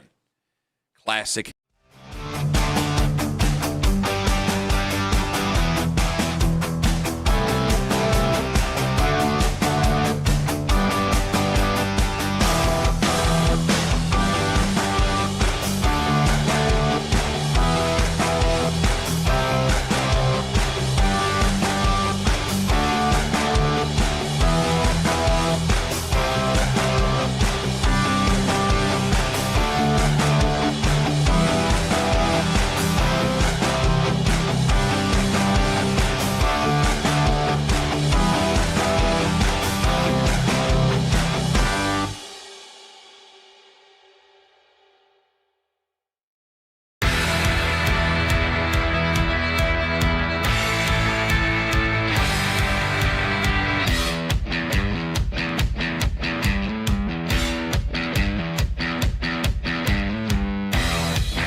VSiN.com and the Odyssey app. Check it out.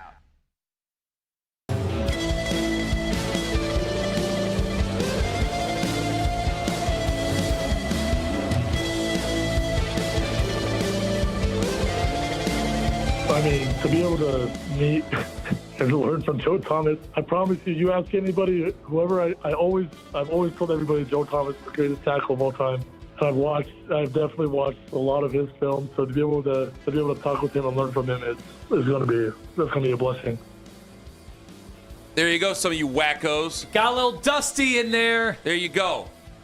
Tell me you can't get behind him? What, just because Andrew Berry drafted him? 216-474-0092. You coming around yet? Yeah. I'm asking them. I'm not asking you. Relax. Okay. Damn. I'm talking to the people who were, the calls we had earlier today, the wild-ass calls we had earlier today. What? You think they'll just wake up and have a different, like a night to sleep on it, and they're going to change their mind on it? I don't know that we can do anything differently today. Obviously, he has passion, and that's nice. I think it does change when you go to the draft. I really do. There have been so many guys that it's just we didn't even talk about him really, right? And then yesterday his name was on every like that got out that obviously they liked him, right? And so he was the pick at 6 for every time, and then they ended up getting him at 9. But they acquired assets. When the season first ended, it was him and CeCe Mauanoa, and then they ended up going back to back today or last night.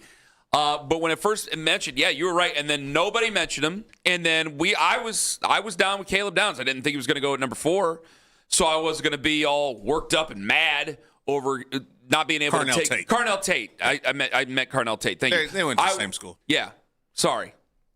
We all wear the same uniform. Get mixed up. I wanted Carnell Tate at number 6. He went at number 4. I didn't see that coming, so was I going to get all mad that we didn't take a guy we couldn't take? I didn't want to trade up for him, so I couldn't get ahead of Tennessee. I was a little bit surprised, but not too terribly surprised. I just didn't think that the Titans were going to go after him. And we ended up with Spencer Fano. And for him, there's a lot of guys, man, where it's not dancing in the aisleways, thrilled that we got him. It's a lot of what can their upside be? Where's their floor at? I mean, Todd Monkin was talking about guys who they just raise the floor. Like, I think you take a guy like Spencer Fano. It's not the player, it's the person who took him. Let's just call it what it is. For a lot of fans. I think a lot of fans will hear Spencer Fano today in the introductory press conference. I think a lot of fans will hear the story of KC Concepcion today, and I think they'll like him. But the guy who's taken him, he doesn't have very much currency at all with the fan base. That's all there is. He just doesn't have very much. I'm not complaining. I'm just telling you what it is. Last year, he had a great draft, but one draft out of 7 isn't going to make everybody change their mind. You win some football games this year, and these guys play well, and last year's draft class plays well. I think it's a different story. I hope it's a different story for Andrew. Well, I'm not surprised by the phones. I'm not surprised by the initial reaction. I do think, though, Owen asked the question, it's a long answer to it. I do think they'll hear Spencer Fano later on today in the introductory press conference, which you'll hear this afternoon at some point on 92.3 The Fan. And I think people will come around on the young man. And I think the same thing can be said, obviously, for KC Concepcion. Fans come around on every draft pick. I would hope so. Training camp. Especially once they're in Berea and they're wearing the actual uniform. Get there. That was the problem. Judkins had his issues off the field last year. Yeah. We've had so many draft picks. We've had to wait and see. Like, as long as they're there and show up, I think fans eventually come around on these guys. But if you were at a draft party last night, yes, were those two players, those were probably on the lesser end of, hey, I'm going to get up and go nuts on a draft pick. You know, even if we all thought, like, they took Johnny Manziel, like, if you were getting the real thoughts of people, people went nuts at the draft parties when they took Johnny Manziel. And most people thought he was going to be a disaster. I think that the Carnell Tate pick at 4 really just like, but once that happened at 4, it's like, well, okay, I guess the draft's going on and we're in the draft. And they would have gone nuts, I think, for Jalen Tyson. Jordan Tyson. I think Lemon, if you would have traded up, people would have said they got their guy. They went up and got their guy. When you just sit back and allow the guy to come to you, I think it's a different story. And so all of a sudden, there's not as much excitement about that. And I think just if you would have taken an Ohio State player, which is stupid. I'm the first to admit that's absolutely stupid. Just, because they took an Ohio State guy, you love them.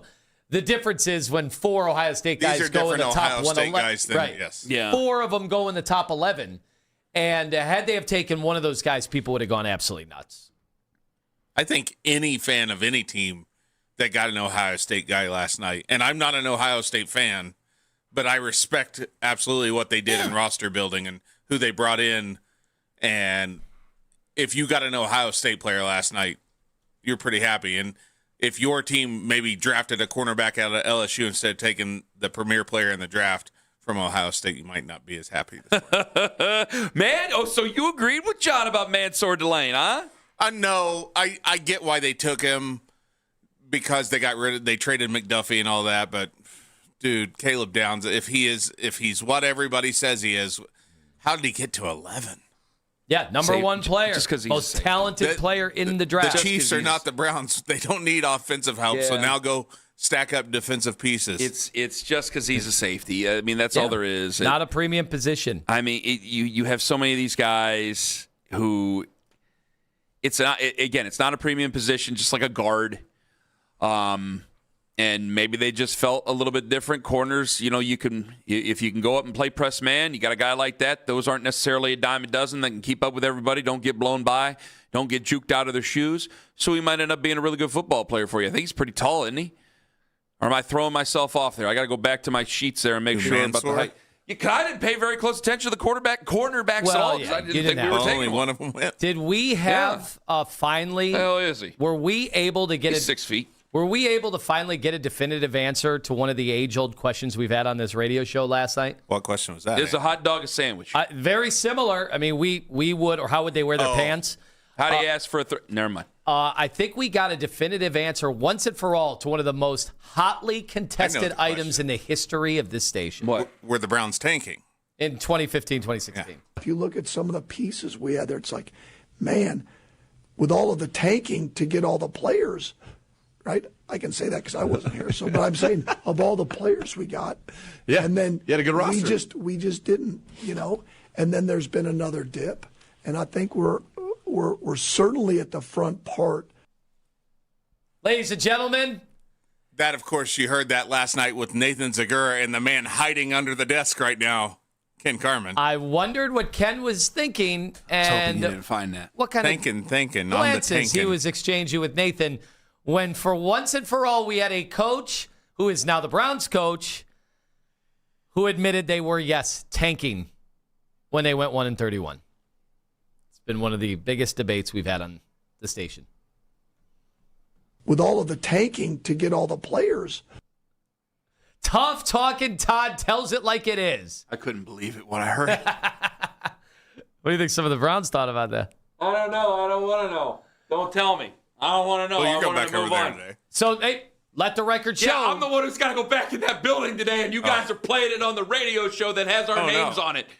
My name's not on it. I'm fine. Now, wait a second. He didn't say. They're about to find out your name and your address. I hope they pronounce it right. He didn't say tanking this year, which some of the fans have already accused the Browns of setting up the 2026 year to do. He was talking about 2015 and 2016. Yeah, I know. Can I make another comparison too? That what can I shoot down? As soon as I play this. With all of the tanking to get all the players. Refreshing. That's why we like Todd Monkin. He tells the truth. He tells it like it is. He pulls no punches. Calls a spade a spade. You made a wild comparison before the show because that audio got brought up, and I was hoping that nobody let you know about it. And Lima said he heard it live, and I went, "Oh no!" With all of the tanking to get all the players. Shush. We'll go to break in a minute and a half. It'll end after that. Coming in hot at 9:45, Todd Monkin has already got the segment started off. With all of the tanking to get all the players. You compared him to somebody else. Say it. Say who you compared him to. RFK? Which one? He did. Yeah. You can't just say the one. There's two of them. It's the voice. Who did I compare it to? Seriously, I don't remember. You compared him to Freddie. Oh, yeah. You mentioned Freddie, and I actually got angry at you. Well, I think because he's just going to say what's on his mind. So this was the first conversation at all I have had with Todd Monkin, and he wouldn't remember because I barely saw him in 2019. Last night was the first conversation I've had with Tom Monkin in 7 years at all. And again, the last time I talked to him, it was like he would say maybe hello in the hallway, and that was it. Just like you can't compare Spencer Fano to Jed Wills, just like you can't compare Casey Concepcion to Corey Coleman or Anthony Schwartz, for crying out loud. You cannot compare Todd Monkin to Freddie Kitchens. Now, I'm not saying he's going to win a more. You might, if he ends up 6-11 or whatever, then maybe you can compare him. But the temperament and things that are said, Freddie gave some answers and was colorful. Todd wasn't like that in 2019 because, remember, he wasn't very thrilled about the way things were going on. He felt his system was better. He felt that what they were doing was pretty irresponsible with the offense that they had. You remember it, I remember. He had a much different temperament than what he has now. But I'm going to tell you right now, talking to him yesterday, I mean, that guy could host a show. If you guys think I like Kevin Stefanski and I carried water for Kevin Stefanski, oh, God, this is going to be tough. This is going to be tough. I really like this guy. A lot more fun. I looked at Jason, and I damn near died when he said that quote last night. Well, I'd like to hear what else he has to say about previous iterations. And that one's going to be kept between me and the wall. I love that he admits all the time. Unless you got a 30-pack of Busch Light, then we can do business. He was talking in that same vein. He was talking about 2019. And again, he's already said this, but he's like, we had the talent in 2019. We, the coaches. And he kept saying, me included, screwed it up. And you just never hear coaches talk like that. Very likable guy. Very, very easy to get excited about. That one was I was like, oh, boy, let me say with that. all of the tanking to get all the players. Let Tone say it. All right, 216-474-0092. Well, we've already had one person come in hot today. Let's hear you. 216-474-0092. Please keep your comments within the boundaries of good taste. I beg you. Coming in hot. 216-474-0092 coming up next on The Fan. Window Nation. Let me tell you about them right now.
pay for what you need at libertymutual.com. Liberty, liberty, liberty, liberty. Listen to 92.3 The Fan on the Odyssey, iHeartRadio, and TuneIn app.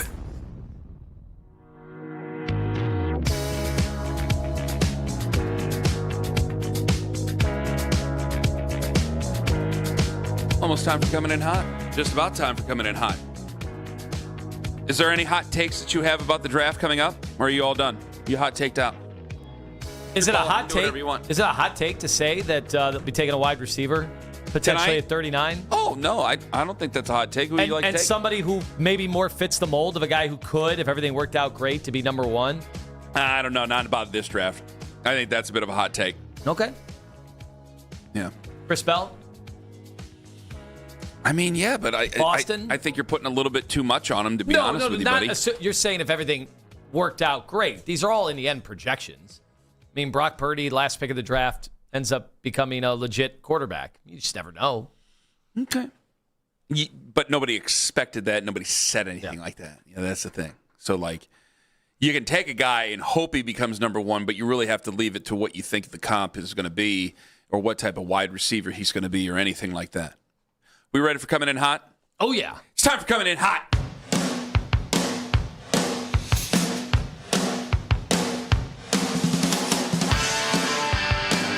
All right, Cleveland, it's time to get whatever you want off your chest. Cleveland, you're coming in hot. The phone lines are open now.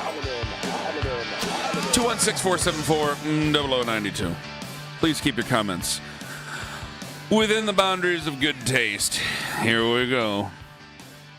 Nervous for today's edition. Hello, you're coming in hot.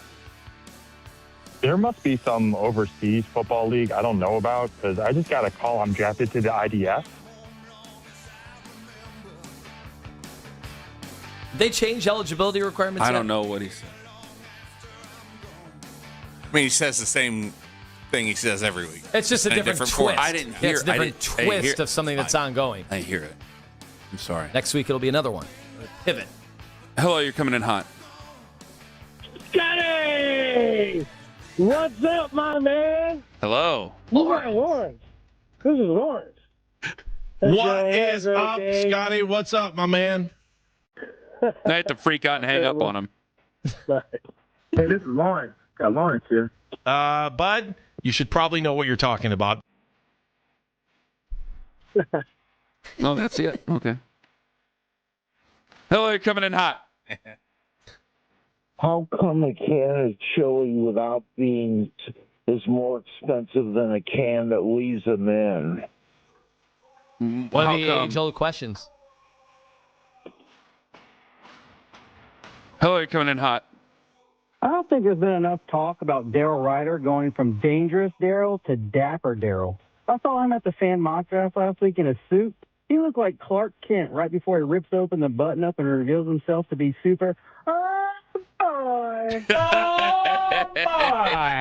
a good one. There you go. You're preaching to the choir here. Now, something to think about before next week's coming in hot. What's that? Maybe a homework assignment. What is Daryl Ruiter's kryptonite? Oh, baby. So, I think Knock I it know. off. Not in the mood for that today. Let's go back to coming in hot. Hello, you're coming in hot. Hey, Kay, I got to give it to you. That producer you guys hired is fairly competent. It's too bad the Phillies aren't competent. They've lost 9 straight. Whoa. Have a great day. God. What has happened? The John, once defend your proud club. Phillies. Defend your team, John. What a joke. Not here. He can't defend it. He's answering the phones. Hello, you're coming in hot. Hello, you're coming in hot. Yeah, you better go. Oh, sorry. Day 2 of the draft, my prediction is that the Browns go with the philosophy of best mullet available offensive lineman Jennings Dunker out of Iowa. You got to say, isn't it Jennings Dunker? How are they not going to take him? They're not going to take him. They might take him. If they take him, you guys will be celebrating in the road. We talked about that last night, like right at the end of the draft. And Nathan's going, come on, Ken, Jennings Dunker. I go, I'm not going to get my hopes up. I'm not going to tell people that they're going to take him. I go, you guys can go ahead and Google why everybody would love that guy. You'll find out the moment you do a Google image search, if you don't already know. Our friends on YouTube wondering why, Ken? Why? What about him? You guys know exactly why. Why do you like him? Why do I like him? No, I'm just saying that's going to be the comments. Hello, you're coming in hot. Hey, what's going on? So the Browns has basically spent the 24th pick on Travis Benjamin. Oh, come on. The rabbit. That's some big moments.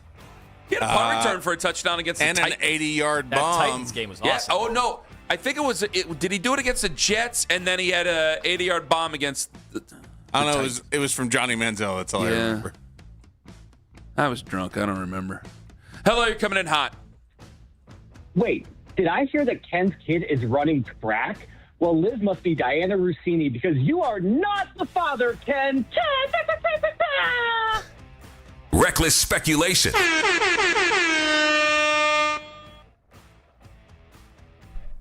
Fair. You know it's not Snoops. He'd be crip walking across the line. Hey, guys. Vrabel, Northeast Ohio, Buckeye legend. Show some respect. Okay. Show some respect. Hello, you're coming in hot. Ken, what's the biggest city in America? New York City.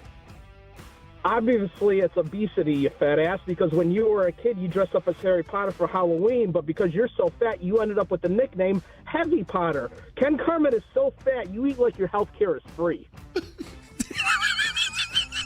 Lay off me, I'm starving. Hello, you're coming in hot. Hey, Ken, Casey's teammates love him, and you're going to love him too. You know why? Why? Because he can get to the bottom of the Pringles can without tipping it over. What do you do? You do it. Hello, you're coming in hot. How come humans always win the Miss Universe contest? Debo out. Boop, boop, boop, boop, boop, boop. What? He's an alien. I get it. Yeah. We could take two more. It's fine. We finally opened up the phone lines to include more. Since we're admitting that they exist. We're an inclusive show. Hello, you're coming in hot. Who's Sonny Weaver Jr. gonna pick tonight? Is he gonna trade back with the Seahawks? Maybe Bo Callahan comes over to the Browns. Find out tonight on Draft Day, second round edition. That's the best laugh in Cleveland right there. That's a really good one. Hello, you're coming in hot. Hey, I got to tell you, man, that Patriots head coach is pretty lucky because when I pulled a Vrabel, I just got kicked out of the apartment. You and I both, man. You and I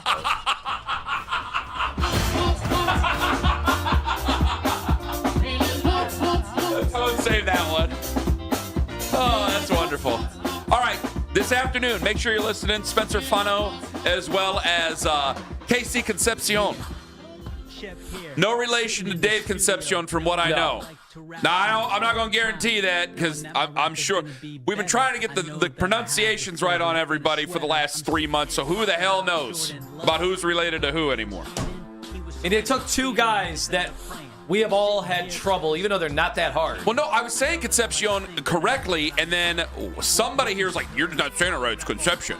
And then I said Conception, and people were like, no, Ken, you're saying it wrong. So Concepcion and Spencer Fano, like a fawn. Yeah. Fawns going through the woods, the woodland area. Wait till Schlesinger unveils them today. Schlesinger, damn it. Schlesinger. They'll be introduced. Well, Schlesinger won't be introduced. He's already been introduced. Fano and Concepcion will be introduced in Berea this afternoon. You'll hear that 92.3 The Fan, or 92.3 The Fan, your regular flagship home. Listen on the regular radio. They're listening on the radio. Your flagship home for Cleveland Browns football. And then tonight, night 2 of the NFL Draft. We're on at 7 o'clock. Myself, Nathan, Andrew Siciliano, and Gerard Cherry. Make sure you're listening. Have a wonderful Tall Boy Friday, my friends. Take care. Go Cavs. Don't make me look bad ever again, Cavs.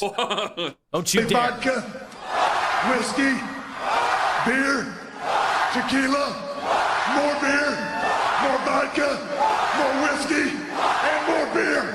Hey, sounds good. Where's your entourage now? Cool, I got on the last show. Bye, honey. Have a great day.